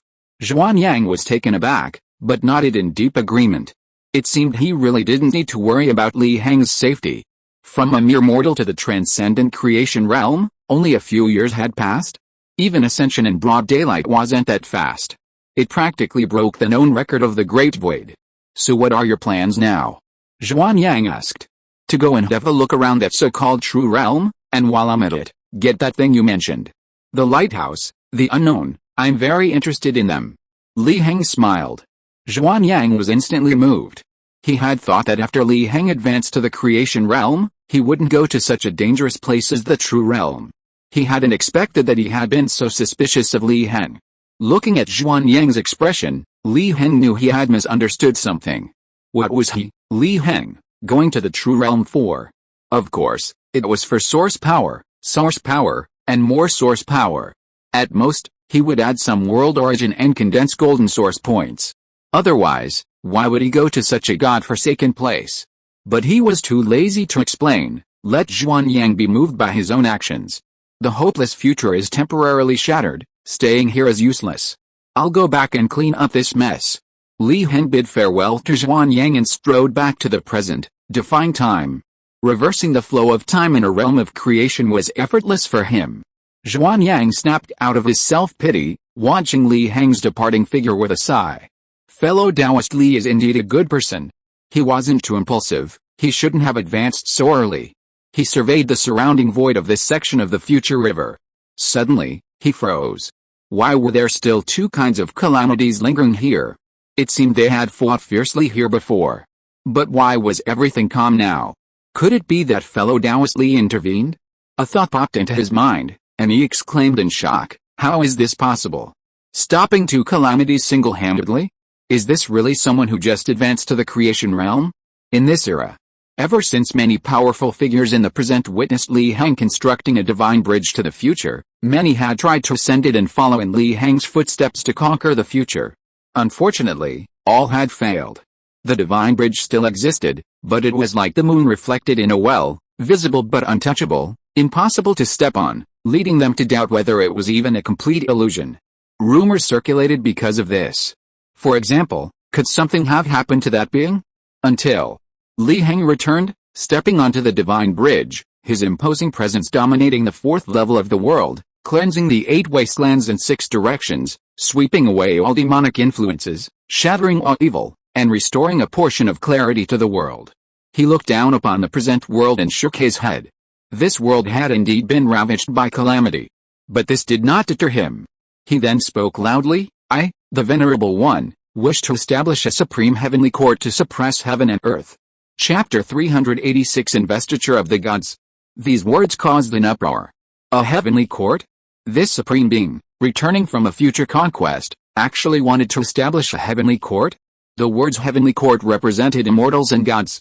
Even in this era where immortals and gods no longer existed, few dared to blaspheme the words heavenly court. Those who dared were already dead, their graves overgrown with the weeds. To dare establish a heavenly court without sufficient personal rank was ominous, destined for calamity sooner or later. This supreme being didn't seem to be the foolish, leaving only one possibility. This supreme being was already on par with immortals and gods.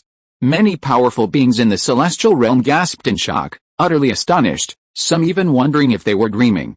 Even those above the celestial realm, those in the void realm, weren't qualified to call themselves immortals or gods. Those qualified to be called immortals or gods were at least above the void realm, or even above that. Such beings were far beyond what this world could possibly nurture. Yet, they had appeared. Many realized that the world was about to change. All order was about to be rewritten. Li Heng stood high in the heavens, a gentle breeze ruffling his robes.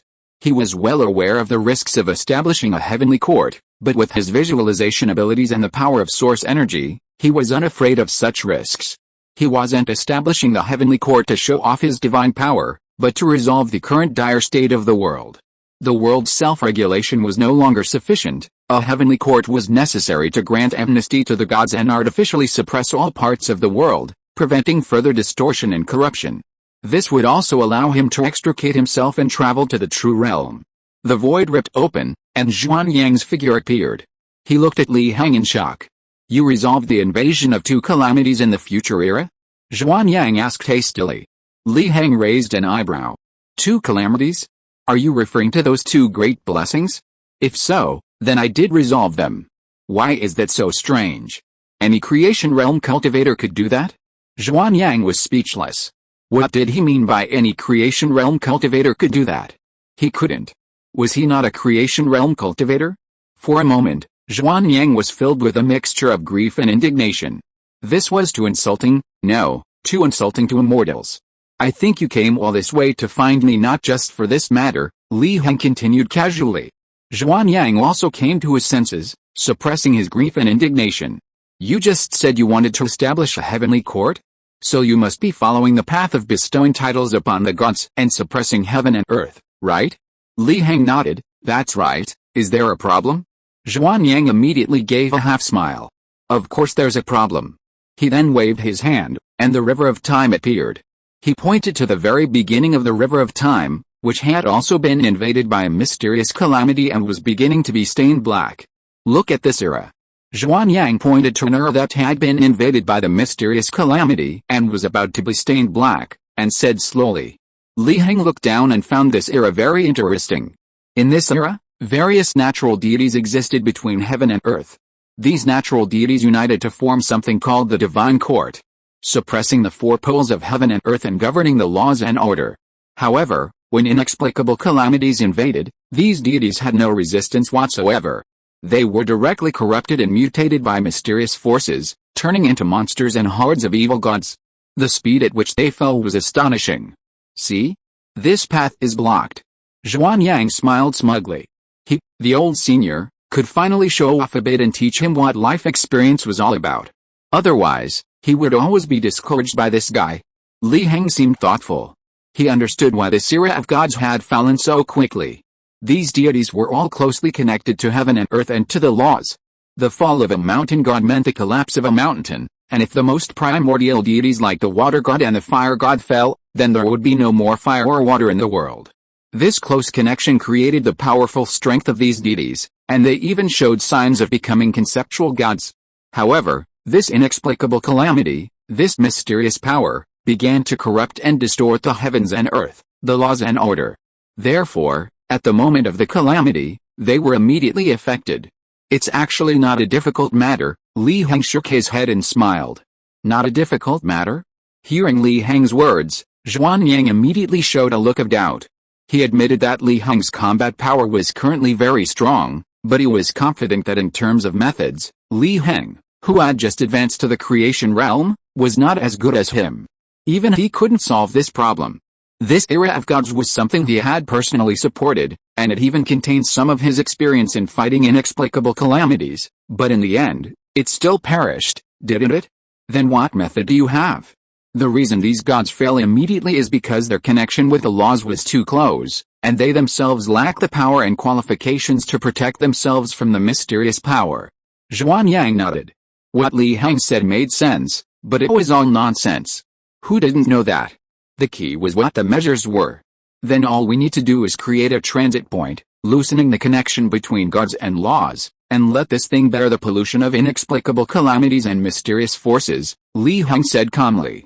Zhuan Yang was stunned upon hearing this, then gave him a look that seemed to say, are you kidding me? What can withstand pollution? Who can withstand pollution?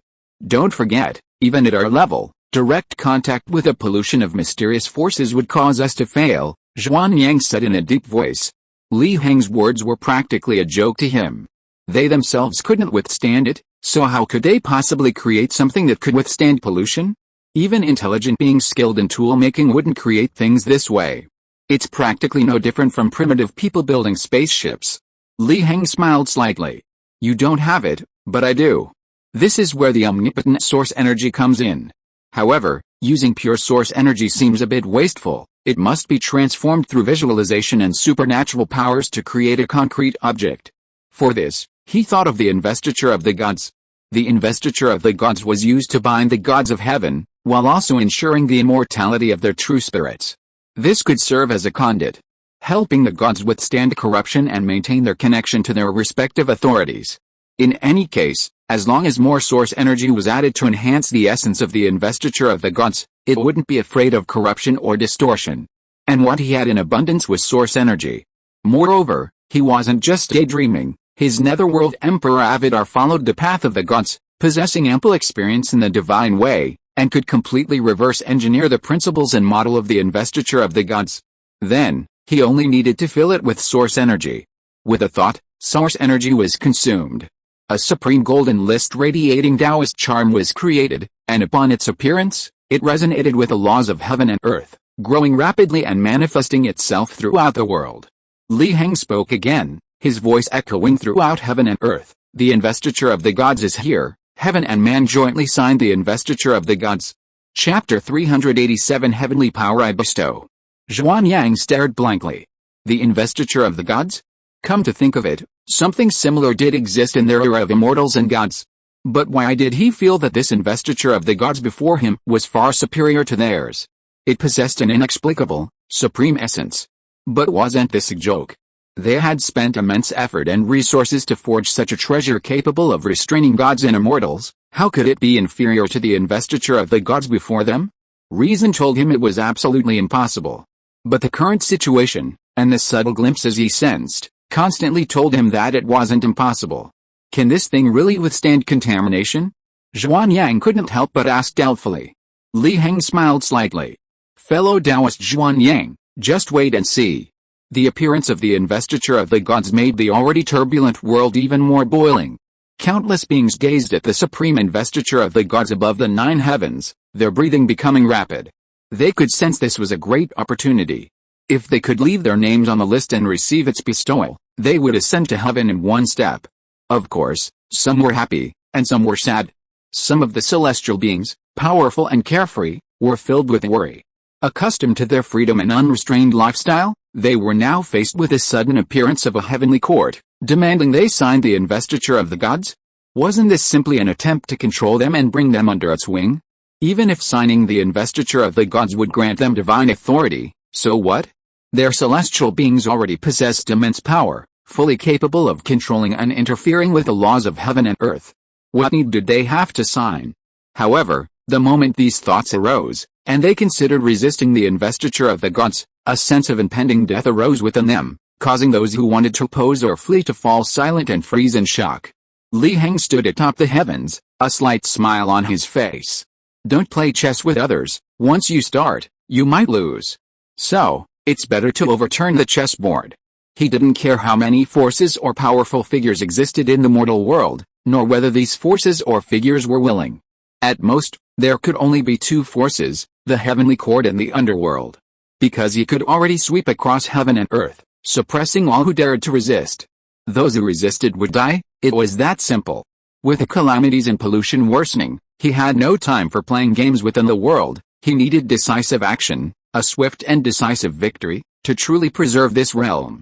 The next moment, the investiture of the gods trembled, unleashing its supreme power. Whether the celestial beings were willing or not, they all instantly appeared before the investiture of the gods to sign its decree. Then, according to the procedure set by Li Heng, the investiture of the gods would comprehensively evaluate these celestial beings based on their merits, demerits, character, abilities, and so on, bestowing upon them a divine position to suppress the world. Of course, as the saying goes, there must be benefits to getting people to do things, otherwise, it goes against human nature. You can't expect sheep to run without feeding them, can you? Although Li Heng could crush everything in the world, he didn't consider himself a tyrant and informed these celestial beings of the many benefits of signing the investiture of the gods. One of these benefits was the elimination of pollution. As a result, almost all the celestial beings breathed heavily, incredibly eager. After all, they had all suffered greatly from the pollution. Li Heng and Zhuan Yang looked down at these powerful beings signing the investiture of the gods. Zhuan Yang sighed. Fellow Taoist Li, you're really thoughtful, actually playing games with him. In Zhuan Yang's eyes, or rather, in the eyes of someone at the creation realm who could create heaven and earth, this kind of heavenly court was nothing more than a game. If Li Heng hadn't said that this heavenly court, built in the foundation of the investiture of the gods, could withstand pollution, he wouldn't have bothered to even glance at it. Li Heng smiled slightly. Fellow Taoist Zhuan Yang, don't underestimate a world, a civilization. As long as they can develop, they can eventually grow to a level, or even spread throughout the vast void. Zhuan Yang remained non-committal, but inwardly he was somewhat skeptical. The void is fraught with endless calamities, how could they possibly grow so easily? He had seen civilizations crumble along the way. It was nothing more than a beautiful theoretical model. Li Heng knew exactly what Zhuan Yang was thinking, but he didn't bother to explain. After all, it was a world possessing extraordinary power, supreme power resided within itself, and it itself was an infinite variable. It's not surprising that they looked down on the power of civilization. Besides, compared to individuals, the growth of civilization is indeed slower. But once a civilization matures, it will be incredibly terrifying. Li Heng seriously suspects that the savior jade slip he obtained earlier, inscribed with simplified Chinese characters and capable of granting others unreasonable supernatural powers, might be a creation of a civilization like this. Since that's the case, fellow Taoist, won't you meet them? Zhuan Yang asked curiously, watching the celestial beings eagerly signing the investiture of the gods below. Logically, Li Heng should appear to leave an impression on those celestial beings and, incidentally, solidify his position as heavenly emperor to prevent any ill intentions. Li Heng shook his head and smiled slightly. No. The gap between them and me is too great now, meeting them would be meaningless. Besides, letting the investiture of the gods bestow divine positions is fairer and avoids human corruption. He said with a half-smile, but this wasn't a joke. Moreover, Li Heng, was also human. If he were to personally select and bestow divine positions, he might reserve the best positions for his relatives and friends. That wouldn't do. Establishing his own heavenly court wasn't just for fun. Ultimately, it was about stabilizing and saving this world, which had been corrupted to its core. If the heavenly court was reliable, he could rest assured. He could then enter the true realm without any distractions. Although even if he went to the true realm, the mortal world would still have Zhuan Yang, a creation realm expert, to suppress it. But judging from past events, Zhuan Yang's condition was poor and unreliable. It would still be up to him, Li Heng, to take action. This world was his primordial land, he wanted to preserve it. Moreover, this world, shaped into a beacon, could continuously attract monsters and calamities from the great void. When he was weak, it was a disaster. But when he was strong, it was a source of power. A great opportunity. After all, source power, like money, was something you could never have too much of. So, you're not even going to bestow the title of Heavenly Emperor upon someone else? Zhuan Yang asked in surprise. Li Heng's eyes lit up upon hearing this. Fellow Taoist Zhuan Yang's idea is excellent. Although they are currently far from qualified to be heavenly emperors, my Taoist law-based form can temporarily assume the position. Perhaps this will give them a goal to strive for later. After all, systems can't be rigid, and there always needs to be some fresh blood. Zhuan Yang was immediately speechless. You don't even want the heavenly emperor's position? What do you want? Was this heavenly court created for someone else? Facing Zhuan Yang's puzzled expression, Li Heng smiled leisurely. My Dao controls all supreme heavens and bears all vast lands. The heavenly court is a part of heaven, but not all of heaven. I bestow heavenly power upon you, fellow Taoist, do you understand? Chapter 388 Cycle Anomaly. Zhuan Yang was startled by these words and fell silent. Finally, with a complex expression, he slowly spoke. Fellow Taoist, your spirit is beyond my reach. He sighed inwardly. At least Li Heng wasn't after the mere heavenly court or the heavenly emperor, but rather a level above which he could control everything, a truly transcendent state. But, did such a level truly exist? Zhuan Yang wondered. Back when their immortal gods were at their peak, several supreme beings had also pursued the path to transcendence. But in the end, they hadn't even seen a glimpse of the path, let alone walked it. It wasn't that the path was broken, but that there simply wasn't one. Therefore, many immortal gods speculated that such a level didn't exist, at most existing only in their fantasies, nothing more than a pipe dream. Fellow Taoist Zhuan Yang, why be so modest? Li Heng smiled slightly. Haha, what modesty is there? I'm ultimately just a remnant that escaped from the old era by sheer luck. I can no longer cause any trouble. Zhuan Yang shook his head. Li Heng smiled without speaking, not replying. He saw Zhuan Yang's dejected appearance. But how could someone who could reach such a level be so fragile? However, that was Zhuan Yang's business, and he couldn't delve into it further. It seems the matter of bestowing titles upon the gods is nearing its end. Zhuan Yang didn't want to continue the previous topic and continued watching the numerous celestial beings below being bestowed titles by the investiture of the gods, speaking slowly. Li Heng shook his head. This is at most the first step. A heavenly court needs far too many gods. This number of celestial beings is far from sufficient. They also need to bestow titles upon the Dharma forms below the celestial beings. Finally, they need to select some special divine positions from among the many mortals to prevent the system from becoming rigid. The strong get stronger, the weak get weaker, with no path to advancement, or advancement being too difficult. That kind of system is not what I want to see. Zhuan Yang nodded. That was true. Li Heng continued, once this matter is settled, and the bestowal of titles upon the gods is complete, and the heavenly court is on the right track, merging with the underworld, I will probably head to that so-called true realm to see its inner workings. At that time, you must take good care of heaven and earth. Zhuan Yang was both amused and exasperated by this. Fellow Taoist Li, you can rest assured. Although I'm not on the best of condition, I can still protect this world for a while. Otherwise, this world would have fallen 100 years ago. Li Heng shook his head. I think you should be cautious. I have a premonition that something unusual might happen, not just some inexplicable calamity, but something from beyond the great void. Why do you say that? Zhuan Yang asked in surprise. At this moment, his expression also became serious, and he stopped joking. After all, premonitions at their level are not unfounded, they have some basis. Fellow Taoist, you should remember the cycle of reincarnation, right? Li Heng asked. Zhuan Yang nodded. Of course. The place where you created the underworld has a cycle of reincarnation that connects to the great void outside. Theoretically, you can leave this world through that cycle of reincarnation. However, unfortunately, I've investigated it before. If you walk along that cycle of reincarnation for a certain distance, you'll find that the path is broken. So that path is actually a dead end. Hearing this information, Li Heng's expression also became serious. It seems this is the crux of the problem. I sense something approaching us from that cycle of reincarnation. However, it's far away, and it might take a long time to arrive, so my perception isn't very clear. Zhuan Yang was surprised.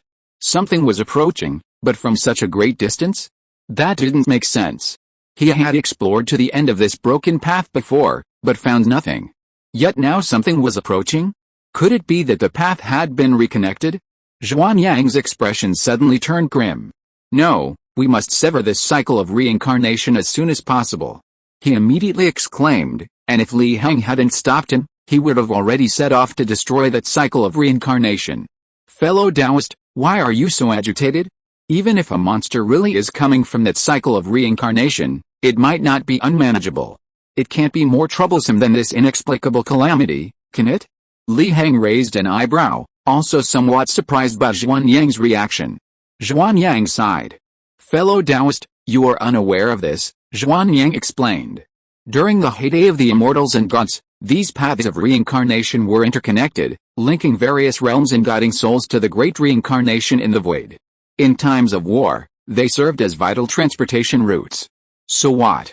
Li Heng vaguely guessed the truth, but needed to confirm. That means this path of reincarnation most likely leads to the core of the great reincarnation in the void, a place that has been destroyed and fallen. Many powerful immortals and gods perished there, turning into monsters. Among them were powerful beings capable of crushing even those at the creation realm. But they all died there. Zhuan Yang spoke, his expression somewhat terrified. Now you understand, fellow Taoist? If it only connects to other realms, it doesn't matter, since not every realm possesses monsters at the creation realm, or powerful beings at the creation realm to suppress them. But if it connects to the core, then the problem is much bigger. Li Heng nodded. It was indeed as he had thought. If it connected to the core, that was the source of trouble. A single misstep could plunge everyone into an abyss. Who knows what powerful monsters might emerge from the cycle of reincarnation? Fellow Taoist, don't be too anxious or afraid. What if it's not a monster but reinforcements? Like a surviving immortal god like you? Li Heng comforted Zhuan Yang. But the danger was unimaginable for someone at the creation realm level like Zhuan Yang. Zhuan Yang immediately retorted, "That's impossible. I don't know if it's reinforcements, but it's definitely not a surviving immortal god. Those guys are incredibly resourceful and clever. They wouldn't risk being discovered by monsters wandering in the void to walk the cycle of reincarnation and use it to traverse the void. They'll only hide in some realm, like me," Zhuan Yang said decisively. Li Heng pondered, that made sense. Not long ago, the red-haired monster was discovered by monsters wandering in the void. If that monster hadn't been too powerful to break through the cycle of reincarnation's defenses, the red-haired monster would have been dead long ago, along with his divine sense. Then it seems there might be more problems than just this side. Li Heng sighed. Recounting the previous incident with the True Realm Rift, Zhuan Yang was even more helpless. Monsters emerged from the True Realm Rift. And they even controlled some forces to investigate the mortal world? He was completely dumbfounded. The mortal world was like a leaky house. He knew that damned place, the True Realm Rift, would cause problems, but he couldn't solve this inexplicable calamity himself, and now a major problem had indeed arisen. He quickly spoke up. "Why don't we run away, fellow Taoist Li?" Li Heng was speechless. "Where did your ambition of using the world as a beacon go? I think we should remain calm. I can handle the current situation," Li Heng said slowly. Zhuan Yang was stunned upon hearing this, a look of doubt on his face. Chapter 389 The Origin of the Reincarnation Disc. The cycle of reincarnation doesn't need to be severed for now. I can sense that thing is still far from here, it won't arrive so quickly. Besides, if, as you say, the cycle of reincarnation is interconnected, linking all realms, perhaps the thing isn't coming here, but just passing through, Li Heng said slowly. Zhuan Yang was taken aback again. "Then what about the hidden risks?" "I'll bear them," Li Heng said casually. Looking at Li Heng's incredibly confident attitude, as if he were taking all the consequences upon himself, Zhuan Yang couldn't help but feel ashamed. Such magnanimity and heart were truly beyond his reach. "Since fellow Taoist Li says so, then I won't say anything more. Just be careful," Zhuan Yang said with emotion. Li Heng raised an eyebrow slightly. He felt that Zhuan Yang had misunderstood something. Moreover, why did he feel that Zhuan Yang's gaze towards him was almost like that of someone looking at a dying person? That's not quite right. It should be said that it's the gaze of someone looking at a martyr about to sacrifice themselves. But everyone who lives in this world bears various risks. So what's wrong with bearing such risks? Unbeknownst to him, Zhuan Yang sighed inwardly, his thoughts drifting back to the era of immortals and gods. He thought of several beings as confident as Li Heng, and a sense of regret welled up within him. These beings were all dead now. And not only were there no grass on their graves, but even the graves themselves had vanished. After all, in the vast void, amidst endless calamities, such an overconfident attitude, fueled by all causes and effects, often meant the earliest and fastest demise. The idea of living towards death was utter nonsense. Even so, such an attitude was still undeniably admirable. Li Heng, after a moment's thought, understood the situation. Zhuan Yang likely didn't trust his strength, believing that taking such a risk was tantamount to suicide.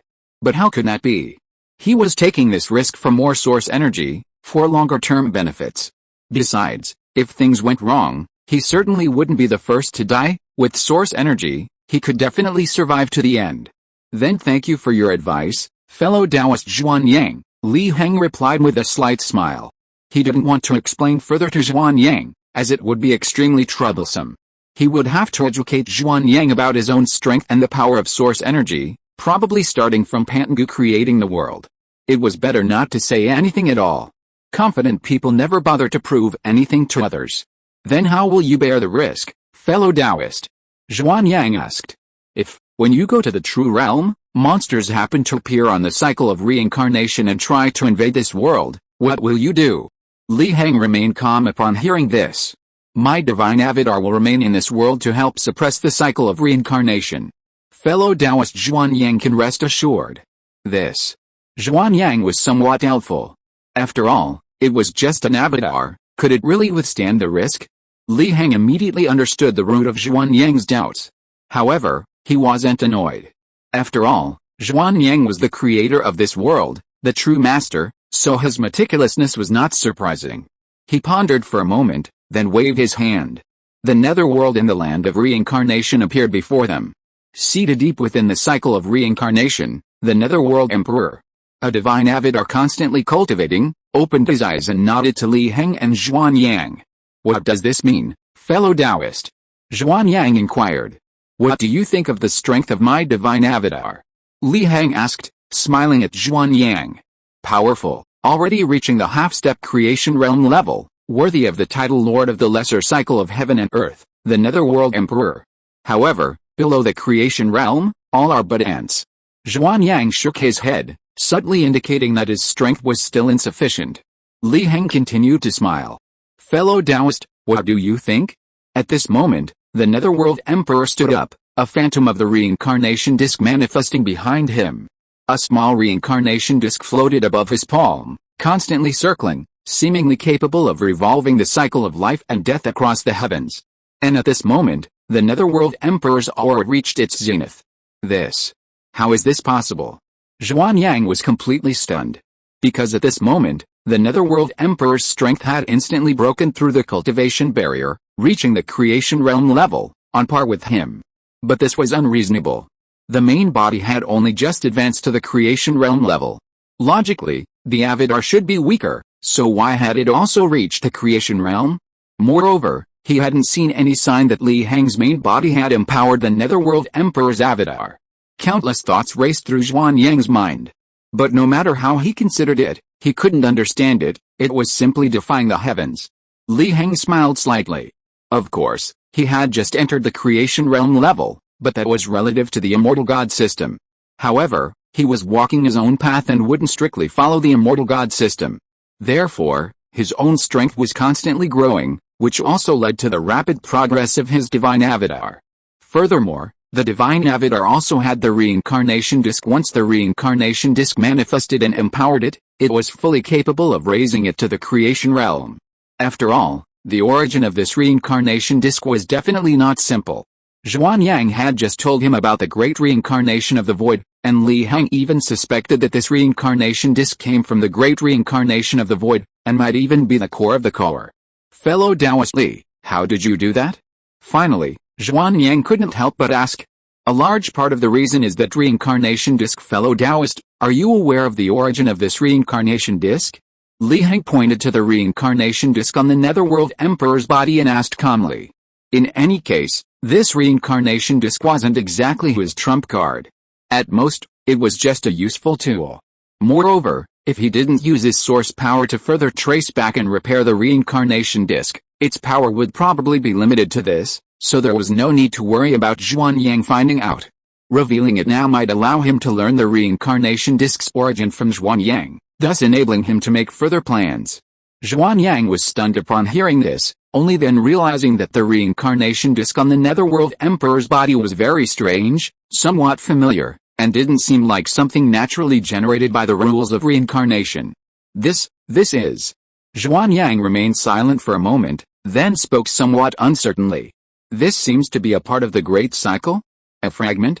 I was fortunate enough to have a supreme immortal enter the core of the Great Cycle of the Void. The aura of this cycle disk is very similar to that of the Great Cycle of the Void." Li Heng nodded. "Then it must be so." Zhuan Yang sighed. "Fellow Taoist is truly lucky to have encountered a fragment of the cycle that still retains its power. You should know that after the Great Cycle of the Void collapsed, most of these fragments lost their divine power and became mortal objects." Li Heng smiled without speaking. Speaking of which, the truly lucky one was the Demon Lord. He only got a lucky break. Moreover, after obtaining the cycle disk, he used some source power to rewind and repair it. It would be strange if it didn't have power. Zhuan Yang's expression was complicated at this moment. Because he felt that he couldn't defeat this Netherworld Emperor now. Had he become the weakest? Well, he was the weakest before. But couldn't even defeat an avatar? Was that a bit unreasonable? Zhuan Yang was extremely conflicted, wishing he could just abandon the lighthouse project and take back the light he was emitting. This was just too frustrating. Fellow Taoist, you've probably seen it yourself. This is the confidence to take risks.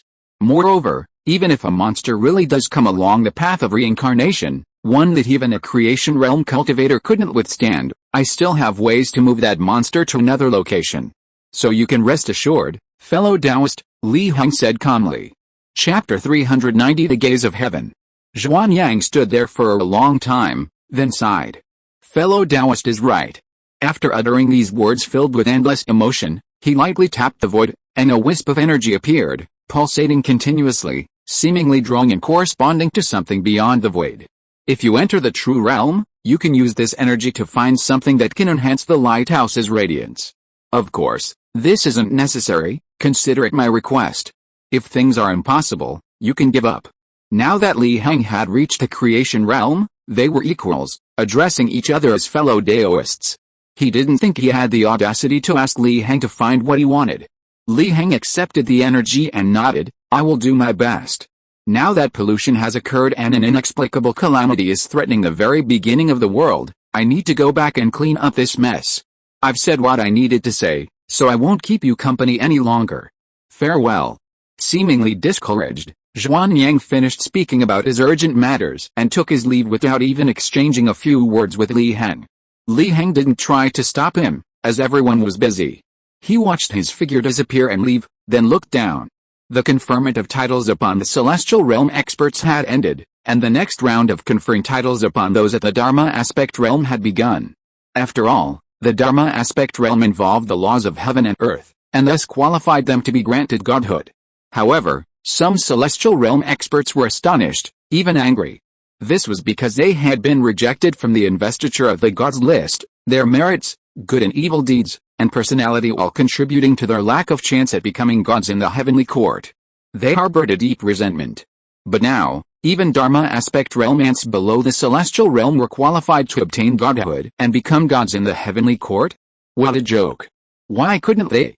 They cursed inwardly, feeling that the newly established heavenly court was too dark and corrupt. Such a corrupt heavenly court was doomed. Of course, they weren't fools, they wouldn't be reckless enough to reveal their attitude, as that would be courting death, defying those supreme beings. Therefore, they even engaged in friendly conversations with those Dharma aspect realm cultivators who had already been granted divine titles, cultivating good relations beforehand, displaying the amicable demeanor of seniors instructing juniors. These Dharma aspect realm cultivators were momentarily stunned and flattered. After all, these celestial realm experts were beings they could never reach, elusive and unapproachable figures, yet now they were being so kind and unapproachable. It was truly pleasing. I didn't expect you to also obtain a divine title, sir. Truly a respectable young man. If I ever need anything in the future, I might have to rely on you. Of course, a senior's business is a junior's business. Similar conversations occurred frequently, especially among those with familial ties. These illuminated celestial realm experts sneered inwardly. So what if they couldn't become gods? As long as they extended their tentacles into the heavenly court, what difference was there between them and gods? They had finally realized that the heavenly court now held the greatest power in the future. Therefore, even if they cannot become gods now, as long as they plant their connections and tentacles in the heavenly court beforehand and wait for them to ferment, they can become gods in the future, and even control the entire heavenly court through various connections. This kind of power game is subtle and discreet, which is what they are best at, and it also conforms to the rules of the game. Even if that supreme being knows, he probably can't say anything. After all, I'm just asking my descendant and friend who has become a god to help me and my family. What's wrong with that? It's just human nature. However, Li Heng will not allow it. All those who agreed to the demands of these eliminated celestial realm experts, and who had already been granted godhood, were stripped of their godhood and warned the other gods through the investiture of the gods. Li Heng's indifferent words echoed in the ears of the gods. Those who are granted godhood and receive its blessings should be fair and impartial. Otherwise, they will either have their godhood revoked or be sent to the execution platform. These words may be inhumane, but Li Heng felt they were necessary. Godhood is not something that comes with no reward, on the contrary, godhood brings great benefits to the person holding it. Leaving aside the basic function of withstanding pollution, they can also use the characteristics of divine positions to get closer to the laws and rules of heaven and earth, and achieve deep enlightenment, allowing their strength to improve rapidly. And all they have to give in return is to help suppress heaven and earth. Since they have received such great benefits, if they still want to be corrupt, then they can't blame Li Heng for being ruthless. He doesn't want the heavenly court he created to become a tool for the strong to crush the weak, for classes to be forever solidified, and filled with calculations of self-interest. And most importantly, living beings need divine positions, but Li Heng doesn't necessarily need living beings. As he said before, the difference in strength is too great. Creation realm has the ability to create heaven and earth. He could easily spend time creating selfless living beings to take over the divine positions and become gods. But he didn't choose to do so because this is an opportunity he gave to all living beings. With such a good opportunity, if they still dare to have other thoughts, then they can't blame Li Heng for being ruthless. The gods immediately felt a tightness in their hearts. They suddenly realized that even though that supreme being hadn't appeared, and even though the highest position of heavenly emperor on the investiture of the gods was still vacant, that being had always been watching them. Like the truly high and mighty heaven itself. Li Heng withdrew his gaze. He had never liked trouble, so he left all the trouble to the investiture of the gods. Besides, it was time for him to get down to business. With a flick of his body, he vanished from his spot. The next moment, he appeared before the true realm rift. Li Heng looked at the methods he had laid out earlier, which were still intact and hadn't been damaged. He pondered, it seems that monster didn't take the opportunity to invade the mortal world? Could it be as he suspected? That monster has already sensed the danger of the mortal world? If that's the case, then the monster is wise. Otherwise, even a small mosquito is still meat, and he wouldn't mind if that monster became the source power in his hand. He turned his gaze to the true realm rift. Li Heng discovered that even those at the creation realm level couldn't see through this true realm rift. His vision remained pitch black, like an endless, dark abyss. He wasn't surprised. If it were that easy to handle, Zhuan Yang wouldn't have had such a headache. After thinking for a moment, a thought struck him. He imprisoned the true gospel believers, leaving them for later. He wasn't lacking in source energy, perhaps he could use these believers to trick the true gospel. This cleared the eerie old house, and he then summoned it before him. He deduced that the original owner of this eerie old house had entered the true realm rift, but deliberately left a house in the underworld, making certain arrangements within it, including a mirror and an altar, awaiting their future return. This old house was that person's beacon of return. Therefore, he might be able to glimpse the interior of the true realm rift through this old house, and even pinpoint the location of the house's original owner. Chapter 391 Still unrivaled in the world. Li Heng took out the ancient bronze mirror from inside the old house, released the seal he had previously placed, revealing the special altar within the mirror, and began to communicate. In this dark and mysterious place, his eyes, which had been dormant in darkness, lit up again, still filled with doubt. What was going on? How could his hometown, which he had lost contact with some time ago, now be contacting him again? Could someone be contacting him? Come to think of it, it had been a long time since he had been home. After a moment's thought, he decided to follow the connection to see what was going on. If he could contact the underworld, perhaps he still had a chance to return home. After all, although this place was full of opportunities, it was far too dangerous. Even though he had transcended heaven and earth, he could only keep a low profile. And so, a faint, indistinct figure appeared before Li Heng. As he had expected, releasing the seal on the special altar would most likely allow the original owner of the old house to contact him. You are. The figure frowned, looking around with a puzzled expression at Li Heng. This is actually a crack, not the underworld. But it seems you are the successor to this house. You seem to have good potential. By the way, how is the underworld now? The illusory figure spoke calmly, with a hint of condescension. The underworld, huh? Good question. I destroyed the underworld. Li Heng replied with a slight smile. The illusory figure was stunned. Destroyed? How could that be? That was a real world. Even Li, in his current state, couldn't completely destroy the underworld. At most, he could only severely injure it. How could this person possibly do it? The illusory figure snorted coldly. Do you know who I am? How dare you lie to me? Just the original owner of this ancient house.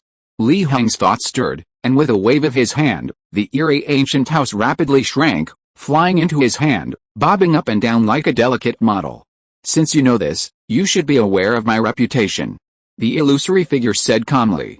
Where is my steward? Tell him to come out. His chosen successor is such an impudent fellow. I originally wanted to take you as my disciple because of your good aptitude and unparalleled beauty, but now it seems unnecessary. Your steward? You mean those resentful humanoid figures? I killed them. Li Heng still smiled. The illusory figure's face immediately darkened. She instantly realized that the person before her was definitely not her successor, but a fellow who had seized her property left behind in the underworld, a crime deserving of death. At this moment, she understood everything. No wonder she sensed the connection with this ancient house being severed. It must have been this person's doing. Now that he had contacted her, he was probably stronger and thought he had the upper hand. But how foolish was this idea? She was no longer in the Void Heaven realm, but in the Void Dale realm, which was above the Void Heaven realm. And this realm couldn't be nurtured in a small pond like the mortal world or the underworld, so this person was at most in the Void Heaven realm. How could someone in the Void Heaven realm have the upper hand against someone in the Void Dale realm? It was nothing more than the narrow-mindedness of a frog in a well. Although she wasn't doing too well, she felt a sense of superiority. After all, she was just a native of this place. How could she compare to someone who transcended heaven and earth? Truly a bold and arrogant madman. So, unusually, she didn't get angry, remaining condescending. After all, in her eyes, Li Heng was nothing but an ant. Who would get angry at an ant? That wouldn't be normal. Though this body is just a phantom, it is still invincible in this world. Since you are so arrogant and audacious, then die. The power of the real body traversed the vast void and projected over. Then, the phantom pressed down on Li Heng with its palm, intending to kill him with one blow, not wanting to waste time on this audacious madman. Then, she had only pressed halfway down when she found herself unable to move. Such a big temper isn't good. Li Heng smiled and shook his head. The phantom was dumbfounded. This shouldn't be happening. How could a mere native, trapped within the confines of heaven and earth, like an ant at the bottom of a well, possibly restrict her movements, even if it's just a phantom? She hurriedly tried to unleash her power again, doubling her true strength, and once again traversing the vast void, attempting to break Li Heng's restraint. However, it was still to no avail. At this moment, she finally realized. No wonder this person was so confident, releasing the shield against the ancient house. It seems he does indeed have some skill. However, she smiled coldly, looking at Li Heng. So what if you've restrained me? Even if you kill my phantom, my true self will remain unaffected. As for this ancient house, you can have it if you want. Anyway, it's just something from my weaker days, utterly worthless. On the contrary, it's you who are so rude, not bowing to me but attacking me instead. Your true life is lost, and you've already caused a great disaster. When I return in the future, I will make sure you die without a burial place. The phantom hurriedly uttered a string of harsh words, determined not to let itself be at a disadvantage. Of course, she was also a little embarrassed. After all, a dignified Void Dale realm being in prison was quite shameful. So she made up her mind that she had to return as soon as possible to eliminate this madman and prevent others from finding out about this and mocking her. Li Heng smiled indifferently. Why bother with all that? Now that I've lifted the restrictions on that special altar, your true self can return along this altar and then suppress this audacious madman. The illusory figure was stunned. Was this person really that arrogant? Seeing the illusory figure's silence, Li Heng raised an eyebrow slightly. What's wrong? Are you scared? Afraid that I'll tamper with this special altar? Don't you consider yourself superior? How can you be afraid of the tampering done by a weakling like me? Li Heng smiled leisurely. The illusory figure snorted coldly. Of course, she wasn't afraid. As a Void Dale realm cultivator, she completely overwhelmed a Void Heaven realm cultivator. She couldn't detect the special altar's methods and remove it. If that were the case, she, a Void Dale realm cultivator, would be useless. You really think I can't see through your tricks? The illusory figure turned its gaze to the special altar, then fell silent instantly. It realized that the special altar truly seemed to be untouched, exactly as it had been arranged. She was dumbfounded. How could this be? In her eyes, Li Heng was a man of deep thoughts, who had even blocked her connection to the ancient house some time ago, only restoring it now. Therefore, he must have planted various methods. And the special altar was perfectly suited for such things. But now it seemed there were none? Or was it that she couldn't detect it? But this shouldn't be. She was a Void Dale realm cultivator. The illusory figure, struggling to understand the situation, was utterly bewildered. What was going on? Seeing the illusory figure's hesitation, Li Heng grew impatient. Just then, he was about to analyze the special coordinates of the illusory figure's true form, so he urged, if you don't dare come over, then I will. If you are listening to this novel on a channel other than Fanfic World, it means it was downloaded and re-uploaded without effort. We warmly invite you to visit our channel, Fanfic World. There you will find the original version of this story and many other novels of various genres. We look forward to seeing you dive into a world of incredible novels. Chapter 392: The Location of the True Realm. Go there? The illusory figure was stunned, somewhat taken aback. Once it did, it burst into wild laughter, the sound echoing through the surrounding void before finally subsiding. You mean, you want to find my true form's location with your current level, and then go there? The illusory figure asked Li Heng again for confirmation. I think I've made myself clear enough. Li Heng smiled lightly. The illusory figure scoffed even more. That's impossible. You have no idea how terrifyingly advanced my location is.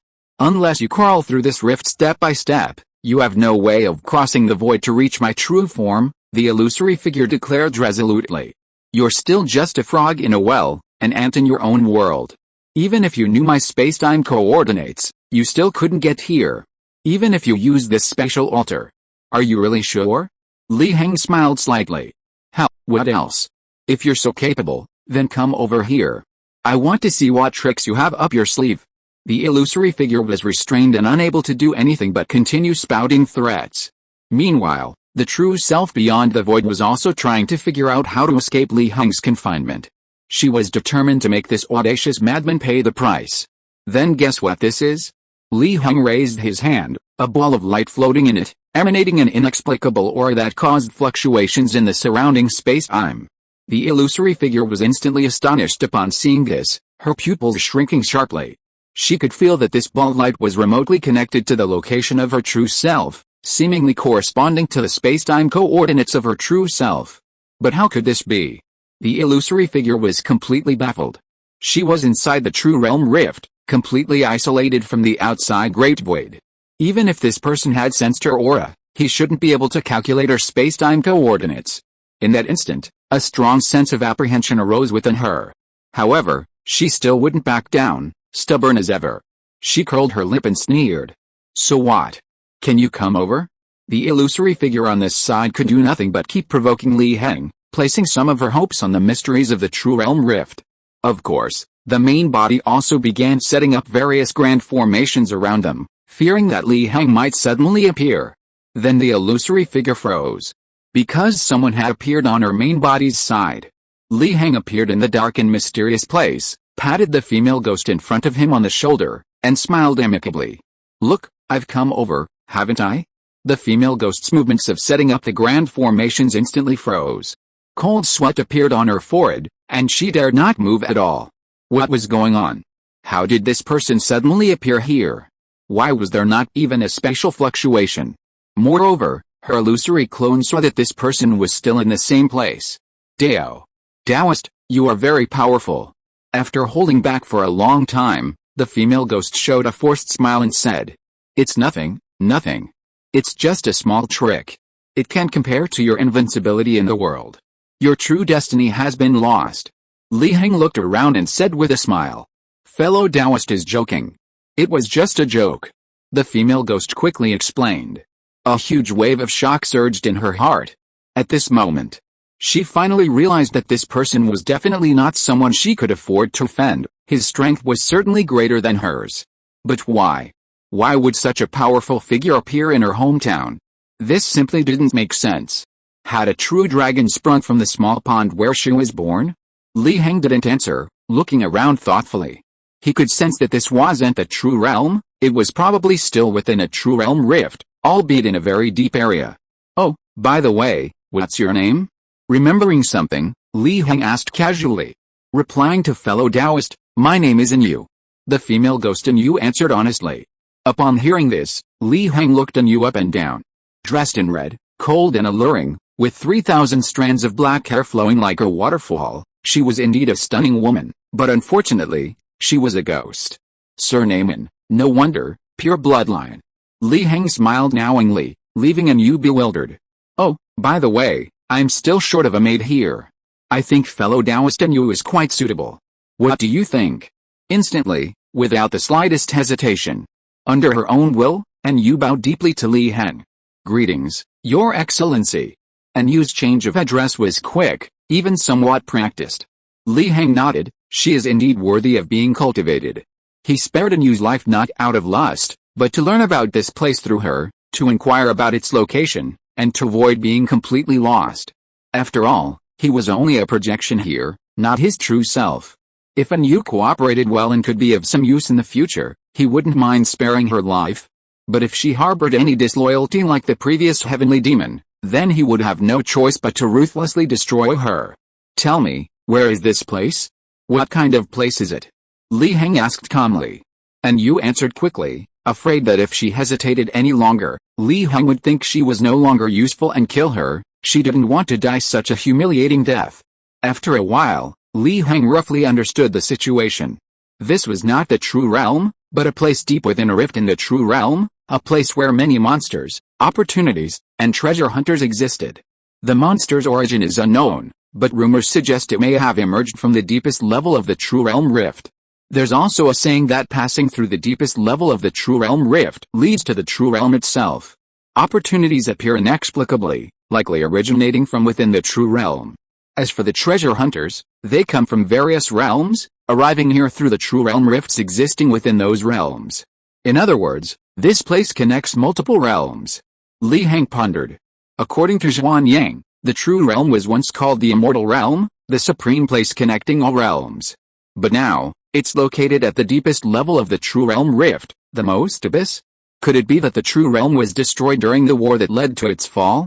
Moreover, not only the present world, but also the underworld has true realm rifts, and other realms also have them, their formation related to that inexplicable calamity. This means other realms also suffered from that inexplicable calamity. Indeed, the inexplicable calamity suffered in the present world is only a part of the power, not the whole. He wondered what the situation was like in the other realms. Li Heng couldn't help but recall the state of the void, now shrouded in darkness. Perhaps a considerable portion of the world had already been completely destroyed by some unknown calamity, and many of the so-called treasure hunters had been forced into the true realm rift out of desperation. However, wasn't this a bit too contrived? It seemed as if they were deliberately guiding beings through the true realm rift into the true realm. Various questions flashed through Li Heng's mind. Your Excellency, are you really going to the true realm? I've seen some people try to enter the true realm before, going to the very bottom of the rift, but none of them ever returned, Yu added from the side. Oh? No one has returned? Li Heng raised an eyebrow slightly and asked. Chapter 393 A sword separates worlds. No one has returned. If that's true, there are many possibilities. Either those people were too weak to return, or the true realm is a place of no return, or the rumor that the bottom level is the entrance to the true realm is simply false. Regardless, he had to find out for himself. A friend of mine, slightly stronger than me, once went to the true realm rift and confidently assured me he would return, then vanished without a trace, Yu said, sounding somewhat dejected. Li Heng nodded. Then I understand. Let's go to the bottom of that rift. He wasn't interested in the treasure hunters, opportunities, or monsters within the rift. Finding the entrance to the true realm as soon as possible was the priority. If the monsters and opportunities all originated from the true realm, then going there was the best option. Yu was stunned. Did he not understand her hints? Her words clearly implied that the so-called true realm entrance at the bottom of the rift was dangerous, so why go? I don't want to go, she cried inwardly. She was certain that her best friend, that vicious confidant, was dead there. But when she saw Li Heng's ambiguous smile, her heart skipped a beat. She immediately realized that this was not something she could refuse. She could only agree unconditionally to Li Heng's request. She quickly agreed, not daring to harbor any ulterior motives. The space inside the true realm rift was peculiar. It was a place without heaven or earth, a dark, inexplicable, and unknown place, where the concept of a world did not exist. For a living being to move forward in such a place, it must first unleash its power, becoming a source of light to illuminate the surrounding darkness and anchor its own existence, otherwise, it would remain stuck in place.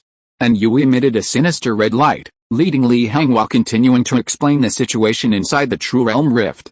The general trend was that the stronger were deeper, able to obtain more resources, but would encounter more dangerous monsters. The weaker were in the shallower layers, with fewer opportunities, but the monsters they encountered were relatively weaker.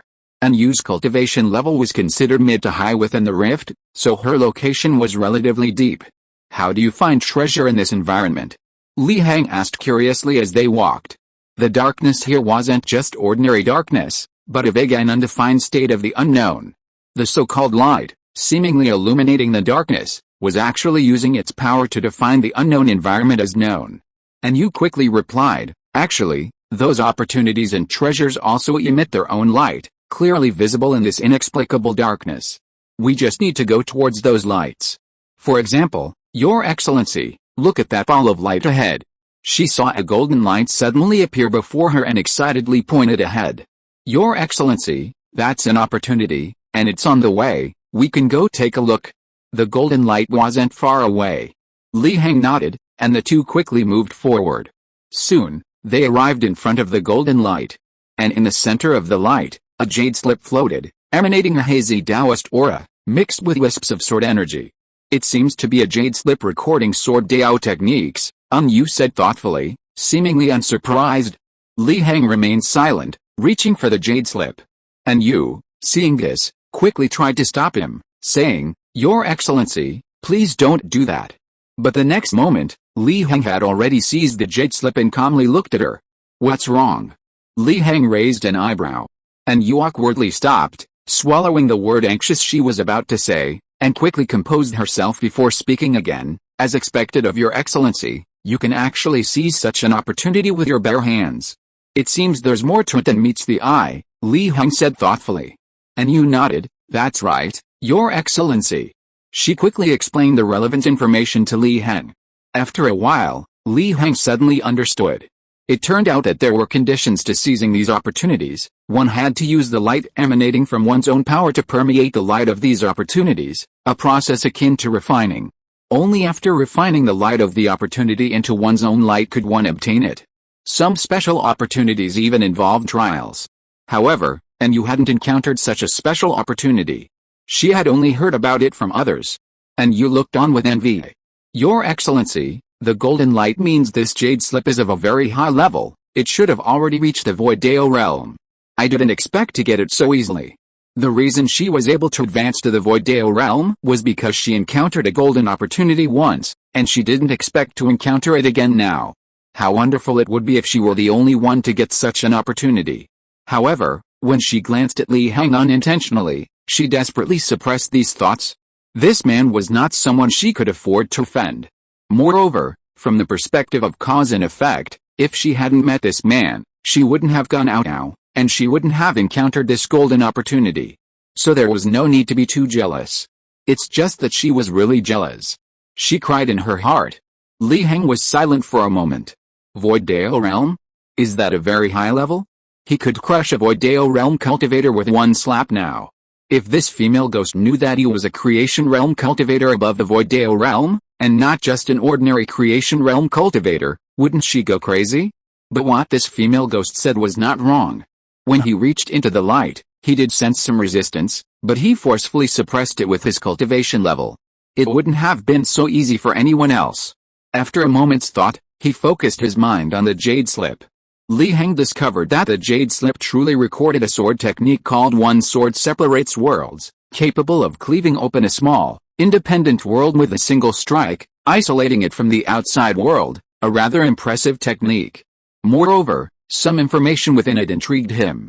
For example, the jade slip stated that this sword technique originated from the Heavenly Sword sect, and the Heavenly Sword sect seemed to be located in the so-called True Realm. He pondered for a moment. If this opportunity came from the True Realm, then other opportunities might also originate from the True Realm. Did those treasure hunters learn about the True Realm from these opportunities, and then deduce that the bottom of the rift might be the entrance to the True Realm? Thinking about it this way, the rumors weren't entirely unfounded. Roar. Suddenly, a furious roar came from the surrounding darkness. And Yu was instantly startled and immediately spoke. Your Excellency, treasure hunters seek opportunities. But for some reason, monsters often lurk alongside these opportunities. The more precious the opportunity, the more terrifying the monsters.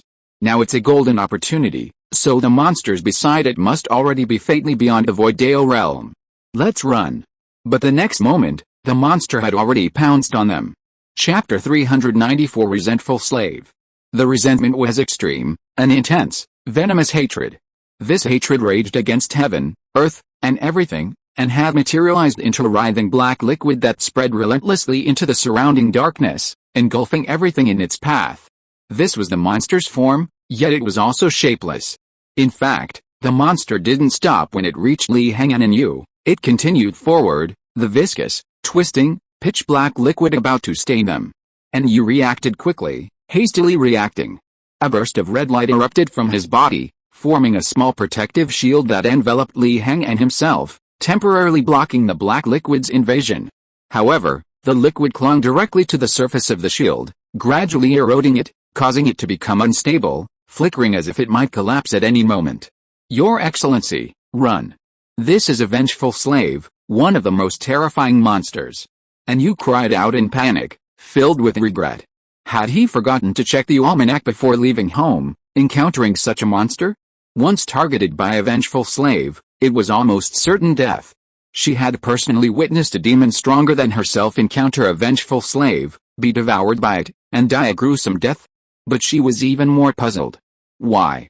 A golden opportunity was certainly precious, but within this rift, it was nothing special. Why would something so ordinary attract a vengeful slave? Shouldn't such a terrifying monster guard the colorful opportunities above the golden ones? Li Heng remained still, his eyes narrowed. A vengeful slave? This vengeful slave was indeed powerful, faintly surpassing the Void Deo realm. Although it hadn't yet reached the creation realm level, it was invincible against those at the Void Deo realm. That explained Yu's panic and fear. The power emanating from this vengeful slave intrigued him. He could sense that this venomous, all-consuming power didn't originate from some unknown calamity, nor did it conform to the unknown nature of such calamities. This power seemed to come from another kind of calamity. If this so-called vengeful slave came from the true realm, then the speculation that multiple calamities existed within the true realm was undoubtedly true. At this moment, Yu's face was pale. The light shield she had unleashed at full power had been largely corroded and assimilated by the dark liquid, and was on the verge of collapse. Despair instantly filled her face. Li Heng glanced at Yu. You're quick-witted, I'll let it go this time. He raised his hand and lightly tapped, and Yu's red light shield instantly shattered. An invisible force rippled outwards, touching the vengeful monster and enveloping and imprisoning it. Yu was stunned. What kind of power was this? What level was it? Although she had known for a long time that Li Heng was stronger than her, and had even held on to a sliver of hope that Li Heng might be able to deal with this vengeful monster, it was still just a sliver of hope.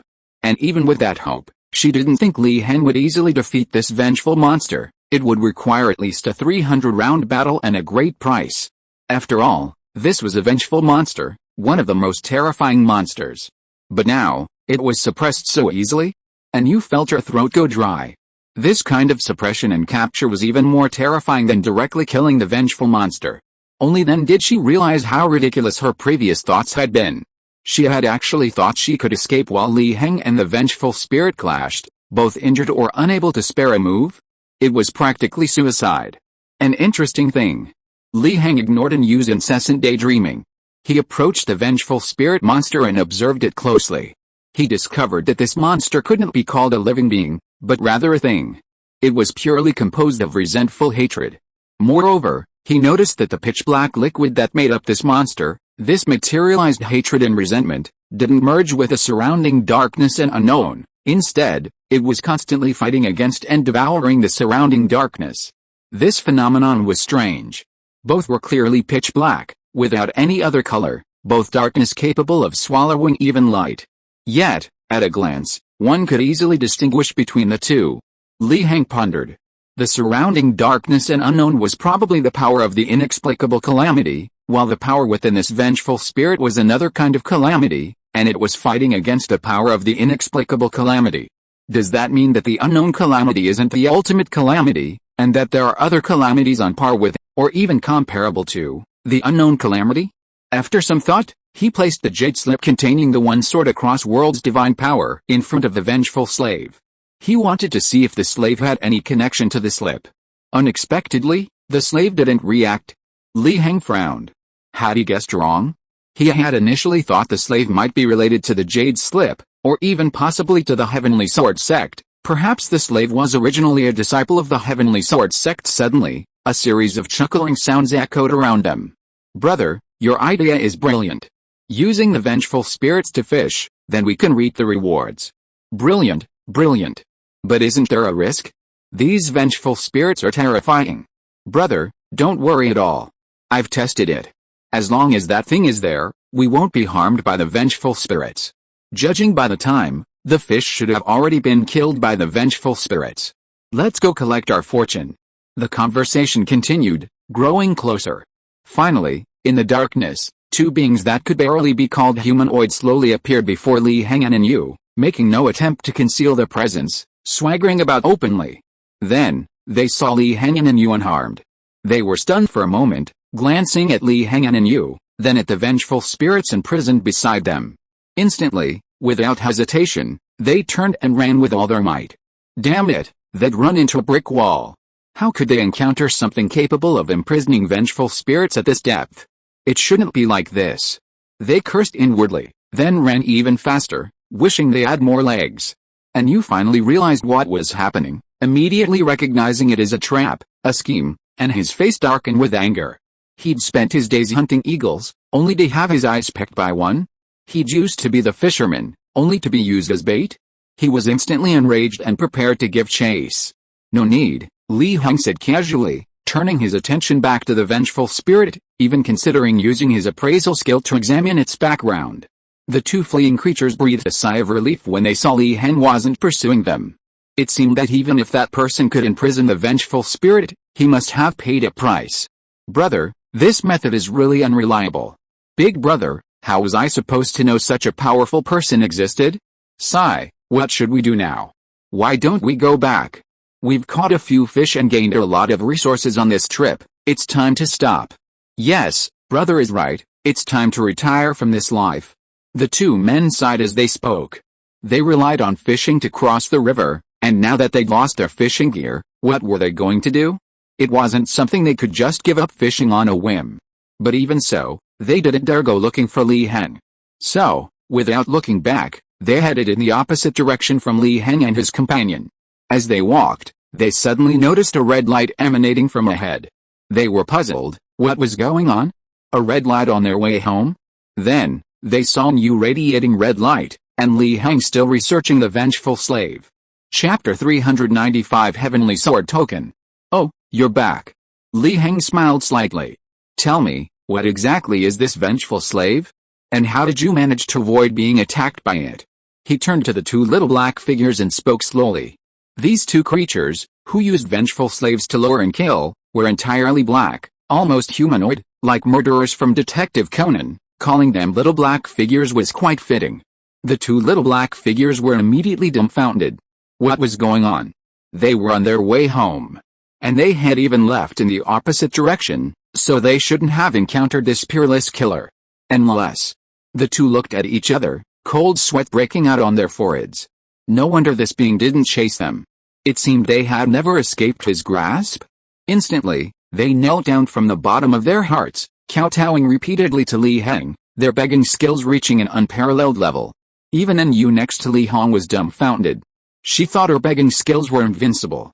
She never expected that someone would be even more courageous than her. Who is this person? I'll ask again, what exactly is this vengeful slave? Li Heng stood with his hands behind his back, speaking calmly. The two little black figures reacted, quickly standing up and approaching Li Heng to explain, not daring to hesitate for a moment. After a while, Li Heng finally understood what had happened. Some time ago, while wandering in the lower part of the rift, these two suddenly encountered an opportunity radiating seven-colored light. However, after working together and expending a great deal of effort to refine it, they discovered that what they obtained was a useless token. The two little black figures seemed extremely distressed when talking about this. They said that in order to refine this resource as quickly as possible and prevent others from discovering it, they had directly bankrupted themselves, using up half of their life's savings, only to get this thing, and even incurring the vengeful slave guarding the token. However, things took an unexpected turn later, and they unexpectedly discovered that holding this token could prevent attacks from the vengeful slave, and even seemed to influence some of the vengeful slave's decisions. This gave them the idea of fishing, killing, and seizing the opportunity. As for the true nature of the vengeful slave, they didn't know. "Where is the token?" Li Heng asked calmly. "Here, sir." One of the small black figures hurriedly pulled a token from his body and respectfully handed it to Li Heng, not daring to disobey in the slightest. They were at the mercy of others, like fish on a chopping block. How could they dare to resist? Not resisting meant they could lie for a while longer. But if they resisted, they would face the powerful figure who could imprison the moon vengeful slave, and rebellion would mean even faster death. They were acutely aware of the difference. Li Heng casually accepted the token, not worried about any tricks they might have hidden within it. After all, he wasn't his true self here, but merely an avatar, posing no threat. Besides, he didn't believe these two small black figures could deceive him. The token was made of bronze, mottled and rusty, very ancient, shaped like a small sword, with 3 characters engraved on the blade, somewhat resembling Taoist patterns, radiating a faint sword intent. Li Heng raised an eyebrow. He didn't recognize the 3 characters. However, he recognized the appraisal technique. He expended his source energy to enhance the appraisal function on his data panel, using it to determine the token's origin. Soon, the data appeared before him: Heavenly Sword Token, the token of the Heavenly Sword Sect in the True Realm. Only the sect leader of the Heavenly Sword Sect can possess it. Unless something unexpected happens, the disciples of the Heavenly Sword Sect must acknowledge the holder of the Heavenly Sword Token as their sect leader and govern the sect. The Heavenly Sword Token, the sect leader's token of the Heavenly Sword Sect? Li Heng pondered for a moment, then displayed the Heavenly Sword Token before the vengeful slave. Instantly, the vengeful slave's eyes, which had become ferocious due to its restraint, calmed down, seemingly no longer harboring any hostility towards Li Heng. He had previously guessed that this vengeful slave was related to the Heavenly Sword Sect, but the slave's lack of reaction to the one sword across worlds technique made him think he was wrong. Now it seemed he wasn't. However, both one sword across worlds and this Heavenly Sword Token belonged to the Heavenly Sword Sect, so why didn't this vengeful slave react to one sword across worlds? This shouldn't be the case. Could it be because the Heavenly Sword Token is the sect leader's token? Did this vengeful slave mistake him for the sect leader of the Heavenly Sword Sect? That's why it reacted? Could this vengeful spirit not only have been a simple disciple of the Heavenly Sword Sect, but perhaps a high-ranking elder, only reacting to the sect leader's token? Seeing Li Heng deep in thought, the 2 little black figures dared not utter a sound, trembling with fear, hoping only to escape this calamity, while increasingly regretting not checking the almanac before leaving home. Soon, Li Heng sighed. There were too many mysteries. He had just tried to determine the vengeful spirit's origin, but for some reason, perhaps due to the other calamity power emanating from it, he couldn't get any results. Unless he upgraded his identification function again. But who knew how many levels he'd need? He had plenty of source energy now, but he wasn't going to waste it like this. Forget it, let's go to the bottom level. Oh, by the way, let's kill you 2 first, so we don't have to fish every day. Li Heng didn't intend to keep the 2 little black figures. Those who fish will always be fished. Wait, sir. You're heading to the lowest level, and we too happen to be very familiar with the area. We can lead the way. The 2 little black figures shouted hurriedly, afraid that Li Heng would act too quickly. Oh? You're familiar with it? Li Heng raised an eyebrow. That's right, that's right. We were born in the lowest level. We've never been to the very bottom, but we've seen it from the edge. We can show you the way, sir. The 2 little black figures nodded quickly. You're actually natives of this place? That's right.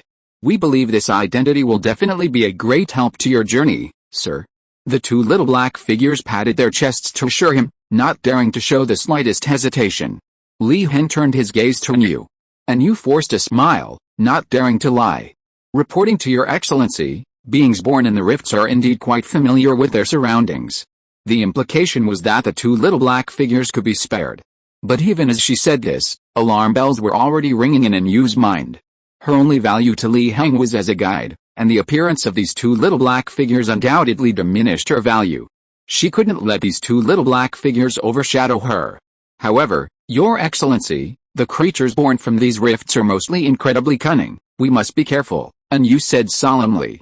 She wasn't lying. The creatures born from the dark, unknown rifts were indeed extremely cunning, and many treasure hunters had suffered losses as a result. All right then. The three of you lead the way, Li Heng said calmly, too lazy to pay attention to and use ulterior motives. So, the four of them descended, reaching the lowest level. Suddenly, from the surrounding darkness and unknown, an enormous face appeared and spoke. HMPH, living beings, huh? Want to go to the lowest level and die?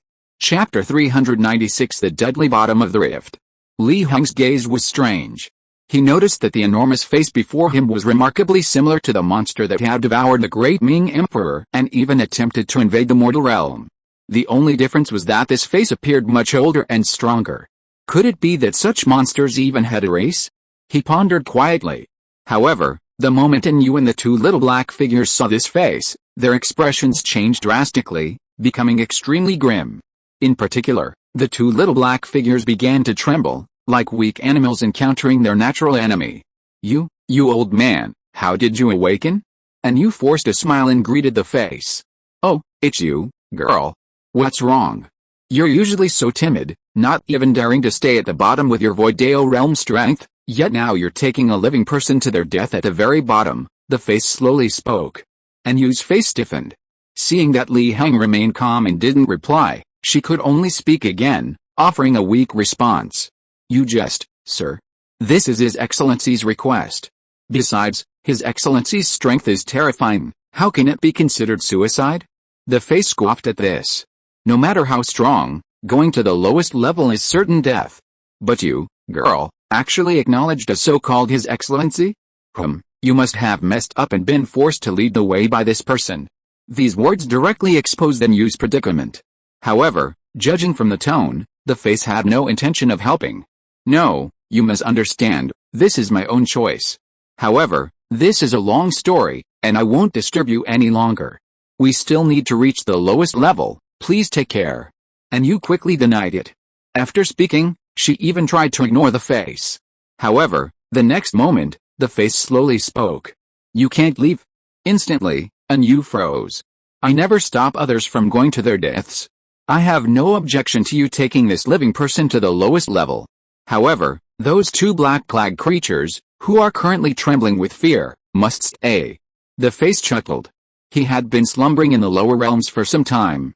However, he was recently awakened by a descendant of his clan, who told him of a new world teeming with prey, but some powerful beings within, extremely troublesome, requiring his personal intervention. Thus, he awoke from his slumber. Unexpectedly, he was so lucky to encounter two such high-quality prey right after waking, creatures nurtured by the surrounding darkness and unknown, incredibly plump and delicious, not to be missed. His gaze fell upon the two trembling little black creatures. The two little black creatures felt as if they were targeted by a natural enemy, influenced by the genetic instincts ingrained deep within their bloodlines. Their bodies felt limp and they couldn't move. And Yu was stunned, somewhat surprised. This old monster was actually willing to let them go. It was truly rare. To be honest, she was more than willing to keep these two little black creatures and offer them to Yu as food. After all, she had been tricked by these two little black creatures once, and their existence made her extremely anxious, feeling her importance in Li Heng's eyes rapidly declining. She even wished she could get rid of these two little black creatures as soon as possible. However, this wasn't something she could decide. And Yu felt a bitter pang of helplessness as she looked at Li Heng. At this moment, Li Heng finally spoke. You said you wanted to eat these two little black men? And Yu's face froze for a moment. Little black men, that's a fitting description. You're right, I'll mercifully let you two pass, but you have to leave these two little black men behind. He said matter-of-factly. Li Heng laughed. These two little black men are to guide me, that's all. You want them to guide me? And Yu's face immediately turned disdainful. How could that be? I'm incredibly busy. Besides, I'm not a fool like you. Why would I go to the lowest level to die? That's why you can't kill them. Li Heng said calmly. I can't kill them, I can eat them? And Yu's eyes widened instantly, and her voice rose several notches. Fortunately, the surrounding environment was strange, so it only had a deafening effect. If this were in the real world, such a volume would definitely cause a storm that could destroy several countries. Boy, do you know who I am? I only let you go because of this girl. You won't listen to reason, will you? My reputation is known throughout this rift. Or are you some greenhorn who just arrived from some other realm? Tisk tisk, you really do look like one. No wonder you've come to the bottom to die." The face burst into laughter. He ignored everything, opening his mouth wide, unleashing an immense suction force, trying to pull in the trembling little black figures beside him. The two little black figures were terrified, finally realizing who this face was, the natural enemy of their kind. However, the next moment, and the moment after that, until the face realized something was wrong and reacted, the two little black figures were still not pulled in. They remained in place. "I told you, you can't eat me," Li Heng said calmly. And Yu opened her mouth wide, somewhat astonished. She had been trying to overestimate Li Heng. But no matter how much she overestimated him, she felt that Li Heng's true strength should be similar to that of this face, both exceeding the Void Deo realm and reaching the terrifying level of a half-step creation realm cultivator. But now it seemed Li Heng was even stronger. "I encountered a face similar to yours before. That face even planned to invade my world," Li Heng said with a slight smile. At this moment, the face showed a wary expression, slightly astonished, and even more surprised after hearing Li Heng's words. Could this person be the powerful figure from that world his junior had mentioned? That must be a junior from my clan. It seems I have offended you. I apologize on behalf of that junior. The face slowly spoke. He suddenly realized he had underestimated the person before him. He couldn't even see through this person's strength, and this person could even help these two little black figures resist his devouring. He had some skill. He might even be in existence of the same level as him. In that case, he couldn't easily provoke him. The same pleasant surprise that Junior had given him before was now replaced by a terrifying shock. He even started cursing inwardly, feeling that this had brought him immense trouble. How many times had he told them to pick on the weak? He felt he needed to reiterate this truth to his clan. Otherwise, he might be alive while his clan had already been wiped out. "Oh, is that so?" Li Heng laughed. "In that case, as an apology, you'll come with me to the lowest level." "You said going to the lowest level means certain death. It seems you're quite familiar with it." His face immediately darkened. "Fellow Taoist, don't push your luck." Chapter 397 World Bubble. He had always been cautious. So when faced with someone like Li Heng, whose strength was unknown, he preferred to settle things peacefully and apologize to Li Heng rather than risk provoking a powerful enemy of unknown strength for the sake of a moment's temper. But even such concessions have their limits. And now, Li Heng was pushing his limits. "Fellow Taoist, do you perhaps want to have a fight?" the face said coldly. Endless concessions were the act of a weakling, but he was not weak. If he could agree to Li Heng's demands, he wouldn't be qualified to break through to the Void Deo realm.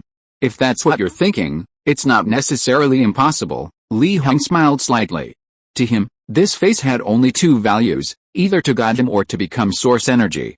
Then, in the next moment, without any warning, the face rippled with invisible power, suddenly attacking, wanting to suppress Li Heng while he wasn't paying attention. It might seem shameless, but the face didn't care. Those who cared about their reputation died young. Li Heng remained calm. A wisp of wind blew by, and the invisible power fluctuations on the face instantly disappeared, leaving no ripples.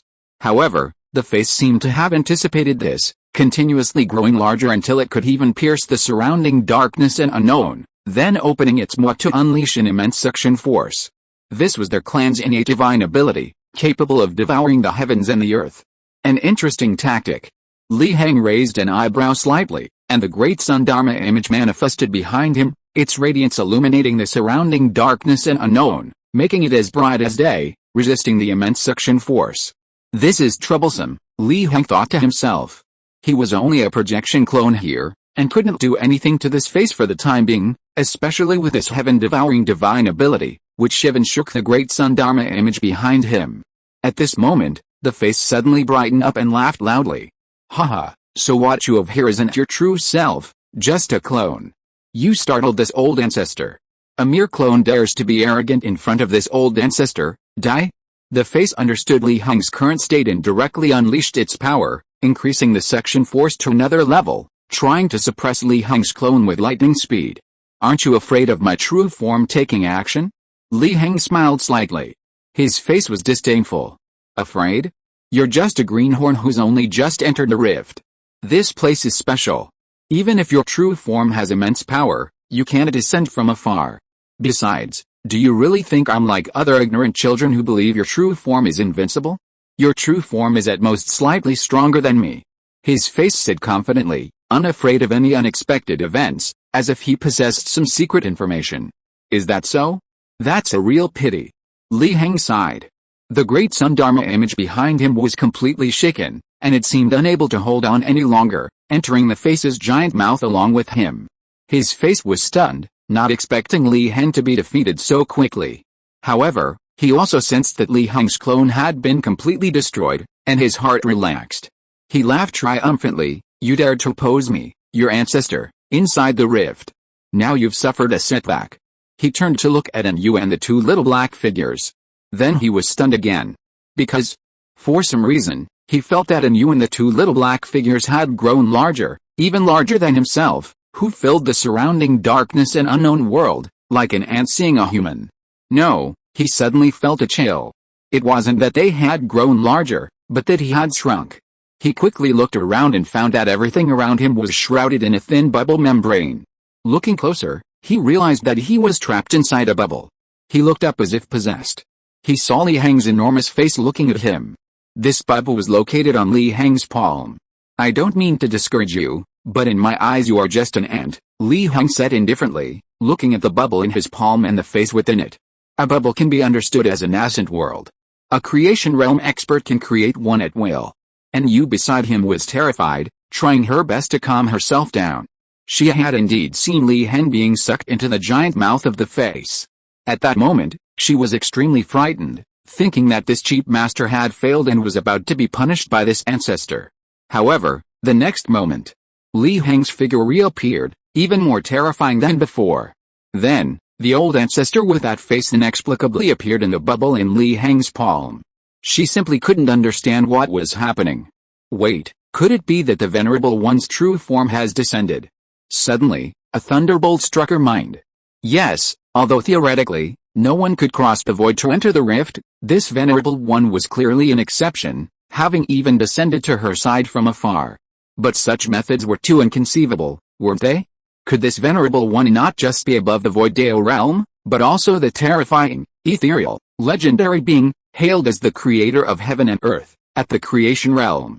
The two little black figures beside him were now kneeling on the ground.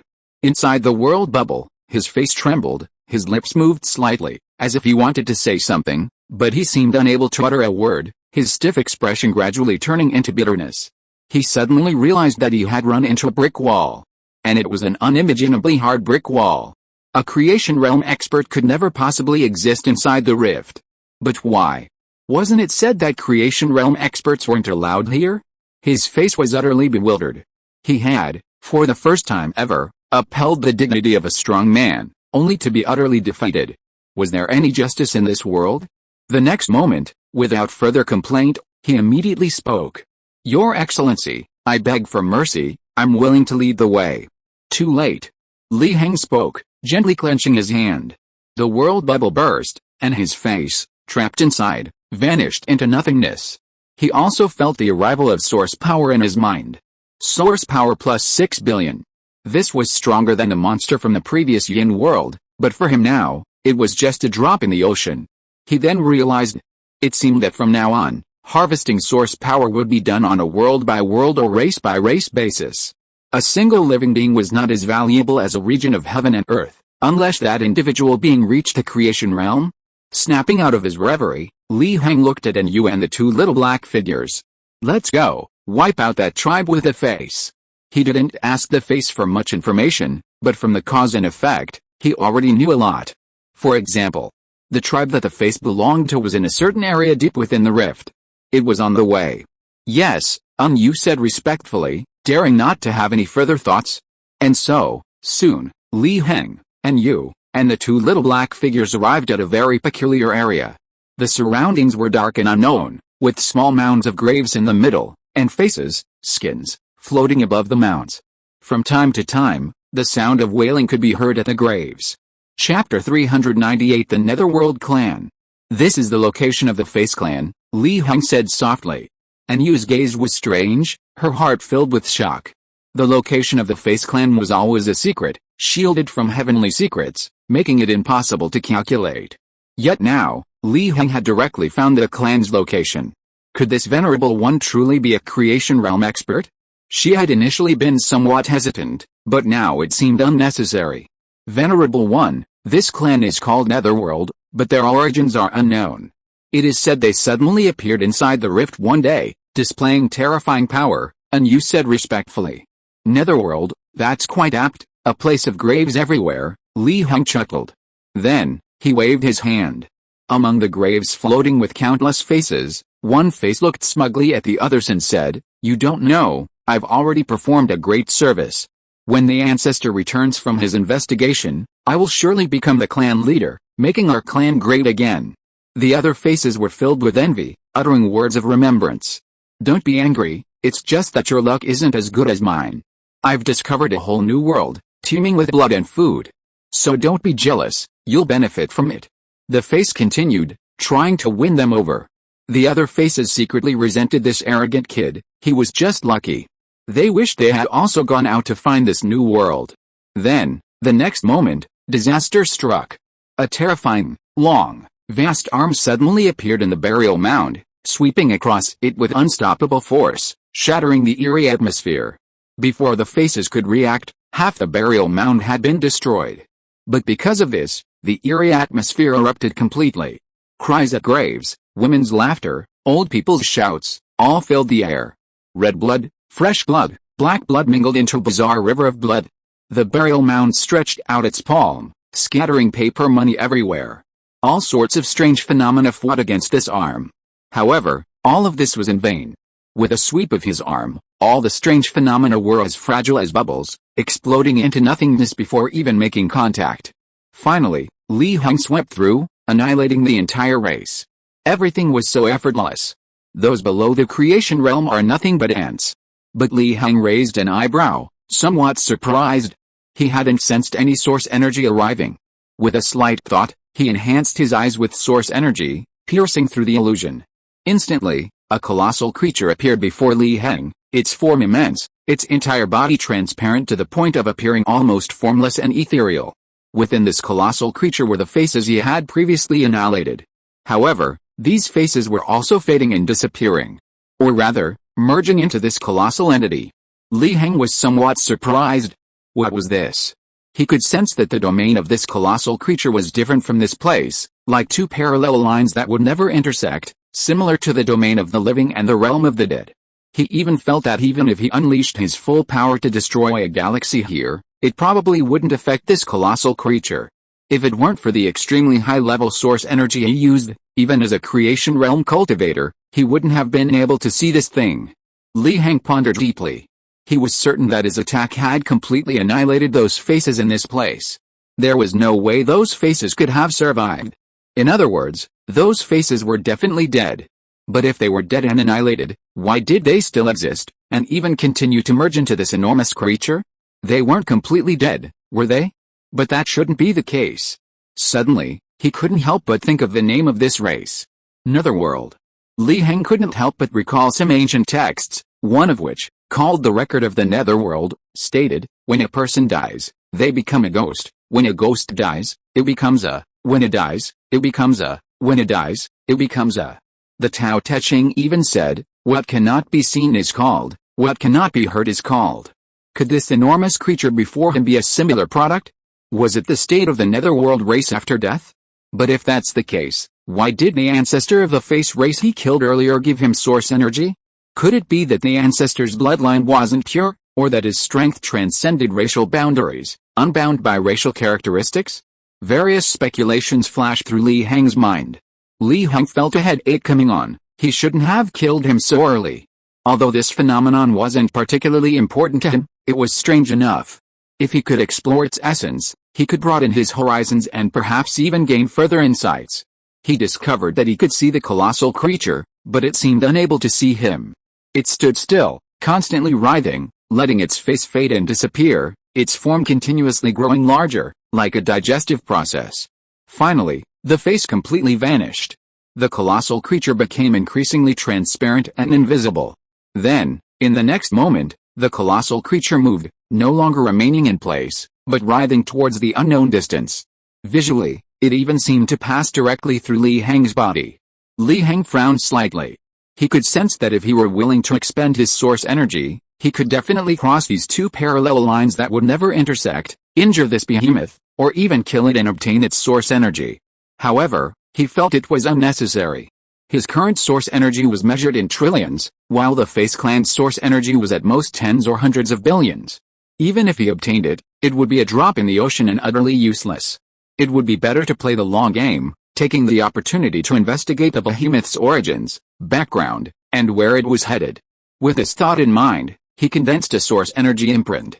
Then, he imperceptibly implanted it into the behemoth. Source energy is still the eternal God. The imprint was firmly attached to the behemoth's interior, without falling off, and without the behemoth noticing it, accompanying the behemoth towards the unknown distance. "Your Excellency?" Li Heng stood there stunned, and then Yu asked tentatively. He came back to his senses and spoke calmly. "It's all right, let's go to the bottom." Hearing the big boss say this, the bewildered Yu had no choice but to lead the way for Li Heng, along with the two little black figures who were still trembling with fear. This time, it went surprisingly smoothly. Nothing seemed to be obstructing the path. They were about to cross the bottom area and reach the very bottom. "This is the bottom, the one known as the death zone?" Li Heng looked at the scene before him, somewhat surprised. Because below him, in the bottom area, there was a golden light cave, emitting light and even becoming the source of light for this bottom area, making it appear incredibly bright. And Yu was also a little confused. Was this definitely the bottom, or had they gone the wrong way? But they still had to scout ahead. After thinking for a moment, Li Heng took out the Heavenly Sword token, and the vengeful slave with a strange connection to the Heavenly Sword token instantly appeared, then stood like a wooden figure in front of the Heavenly Sword token. "Enter this light cave." Li Heng gave the vengeful slave the order. If you are listening to this novel on a channel other than Fanfic World, it means it was downloaded and re-uploaded without effort. We warmly invite you to visit our channel, Fanfic World. There you will find the original version of this story and many other novels of various genres. We look forward to seeing you dive into a world of incredible novels. Chapter 399 Guardian Beast. The vengeful spirit obediently entered the Cave of Light. Then the vengeful spirit died. A crack appeared in the Heavenly Sword token in Li Heng's hand. However, the next moment, the vengeful spirit's figure reappeared beside the Heavenly Sword token, only looking weaker, even somewhat illusory. Li Heng raised an eyebrow slightly. Just as he expected, the Heavenly Sword token could, to a certain extent, prevent this vengeful spirit from dying and resurrect it, but judging from this crack, it probably couldn't resurrect many times. He continued to look at the Cave of Light. This Cave of Light looked harmless, even somewhat like a source of light, but now it seemed that this was only on the surface, and in reality, it was extremely dangerous. The vengeful spirit, symbolizing another kind of calamity power, disappeared as soon as it entered. However, it was also possible that the Cave of Light inherently rejected vengeful spirits. So, after thinking for a while, amidst Yu's panic and the fearful eyes of the two little black figures beside him, he created a clone and entered the Cave of Light. He didn't need to let Yu and the others scout ahead. It wasn't that he couldn't bear to, but it was unnecessary and a waste of time. The clone disappeared into the Cave of Light. Then, in the blink of an eye, the world changed. But the next moment, a gaping maw of blood swarmed in, whipping up endless stench and bloodlust, swallowing Li Heng's clone whole and severing his connection with his main body. Li Heng himself remained calm, though his gaze was strange. He could clearly sense that after his clone entered the light portal, it instantly arrived in another vast and boundless world, what seemed to be the so-called True Realm. Clearly, one could enter the True Realm through this light portal. However, on the other side, a monster was waiting, ambush, ready to devour any creature that entered the True Realm through the light portal. Even his clone couldn't react in time, its power was terrifying. It was practically like waiting for a rabbit to run into a tree stump. Li Heng sighed. And Yu and the two little black figures beside him were puzzled. Did this venerable one know something? Let's go. Li Heng retrieved the Heavenly Sword token, offering no further explanation, and gently spat out two more before stepping into the light portal. And Yu and the two little black figures were astonished. What was going on? This venerable one just went in like that? And Yu hesitated for a moment, then gritted her teeth and immediately gave chase. She knew her life was entirely in Li Heng's hands, and she dared not escape at this moment. Who knew what tricks Li Heng had laid? Besides, if Li Heng was truly a powerful being who had created a realm, then there was nothing shameful about her following and serving him, It would even be her greatest honor and opportunity. But the two little black figures didn't think so. They exchanged glances, their eyes lighting up. Let alone the fact that this bottommost light cave was a deadly trap. Even if it wasn't, they didn't believe their cultivation level was high enough to survive in the true realm. In that case, they might as well escape now. In any case, either the light cave was a deadly trap and that person was already dead, or that person had already entered the true realm and couldn't care less about them. As native inhabitants naturally born from the rift, they knew the special nature of the true realm. A phrase echoed in their minds: the true realm is sealed, one can only enter, not leave. Instantly, they fled, not daring to stay at the bottom for long. Before they could run very far, equivalent to about 10 miles in the world, they exploded. Li Heng looked at the vastly different world before him, sensing the source energy arriving in his mind, and smiled slightly. He didn't care about you or the two little black figures, but there's a saying: what I give you, you can have; what I tell you to escape, you can escape. Since he wasn't being clever, then so be it. At this moment, and you also arrived in this world through the light portal. Li Heng spoke softly. You're quite clever, no mistake. Seeing Li Heng's half-smiling expression, Yu broke out in a cold sweat. Realizing that the two little black figures hadn't followed, they probably met with misfortune, and a sense of relief welled up within her. She had gambled correctly. Look, this is a surefire trap, Li Heng said slowly, pointing to the monster with its gaping maw, which was blocked by the power barrier he had released. And Yu then noticed the monster before her, but upon seeing it, she froze, her very being trembling, the thought of fleeing constantly flashing through her mind. The monster's appearance wasn't particularly frightening. At most, it had strangely shaped bone spurs on its body, and some of its flesh wriggled like worms. It was far from truly bizarre or indescribable. However, this monster's strength was incredibly terrifying. So terrifying that she couldn't even muster the will to fight it. Only one thought remained in Yu's mind: this monster was definitely above the Voidale realm. Perhaps even a creation realm monster. If Li Heng knew Yu's thoughts, he would only give a half confirmation. This monster was indeed at the creation realm, but not quite. Or rather, it was only at the creation realm while it was here. If it left the true realm, this monster would fall in realm. Li Heng could vaguely sense that a large portion of this monster's strength came from heaven and earth, power that didn't belong to it at all, barely qualifying it as a pseudo-creation realm monster. This phenomenon is not surprising, as the different laws of the world create incompatibility, inevitably leading to varying degrees of change in the cultivation of individual beings. It's just that this monster might be weakened more. However, he unexpectedly discovered that although Yu's cultivation level had been steadily declining since arriving in this world due to the rejection of its laws, falling from the Voidale realm to the Void Heaven realm, and still falling, he himself hadn't declined. Logically, this shouldn't be the case. He currently possessed the strength of the creation realm, but that was still no greater than this vast true world, and should therefore be rejected by its laws. After all, the creation realm only allows one to create heaven and earth, not to be able to traverse all worlds or be unique in all worlds. Unless. Li Heng's mind stirred, and he switched to his data panel, checking his long-neglected personal information section. He then discovered a line of attributes called Universal Rank shining brightly, seemingly the attribute that allowed him to avoid rejection by heaven and earth.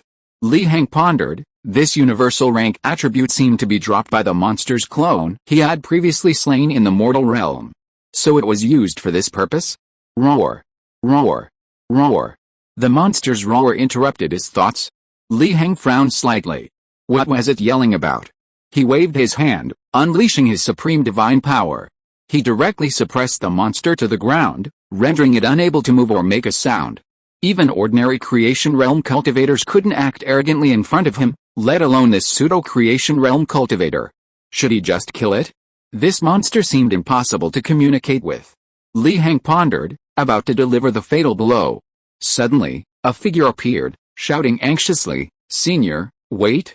This is the guardian beast of my heavenly sword sect. Chapter 400 The Plaza Cemetery. Li Heng looked at the figure, his gaze turning strange. The figure quickly stepped forward, walked to the monster's side, and bowed respectfully.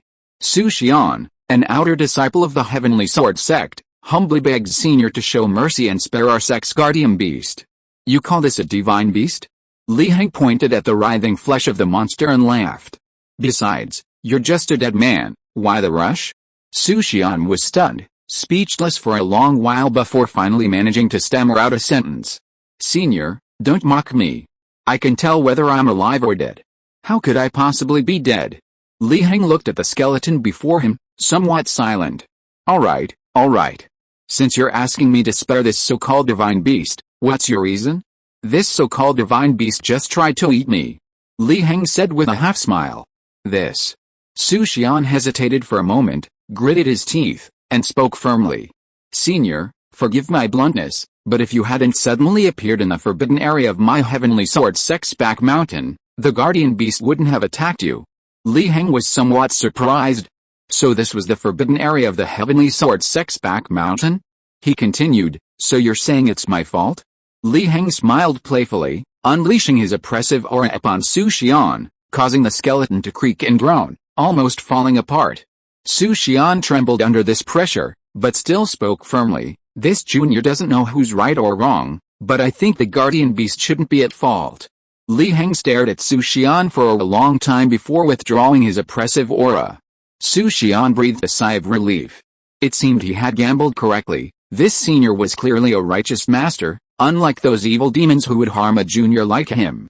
He had at least saved his life. Thank you for your mercy, senior. He bowed again in gratitude. Although no matter how much he bowed, the skeleton still looked ridiculous, extremely comical, and with a hint of eeriness. This is the Heavenly Sword sect, speaking of which, it's been quite a while since I've appeared in the world. Tell me, what's happening at the Heavenly Sword sect? What's the situation outside? Li Heng stood with his hands behind his back, speaking leisurely. Su Xian was startled. Had he been out of the world for a long time? Could this senior be a reclusive master who had been in seclusion for a long time? But why would he appear in the forbidden area of the Heavenly Sword sect's back mountain? Could this reclusive master be in seclusion in the forbidden area? But this master didn't seem to belong to the Heavenly Sword sect at all. Despite his many doubts, Su Xian still told Li Heng everything he knew. After all, he was just an outer disciple of the Heavenly Sword sect. He didn't know any secrets, so telling him wouldn't hurt, and it might even please this master. However, the more Li Heng listened, the more he frowned. The information Su Xian gave was fragmented and illogical, like the ramblings of a dream.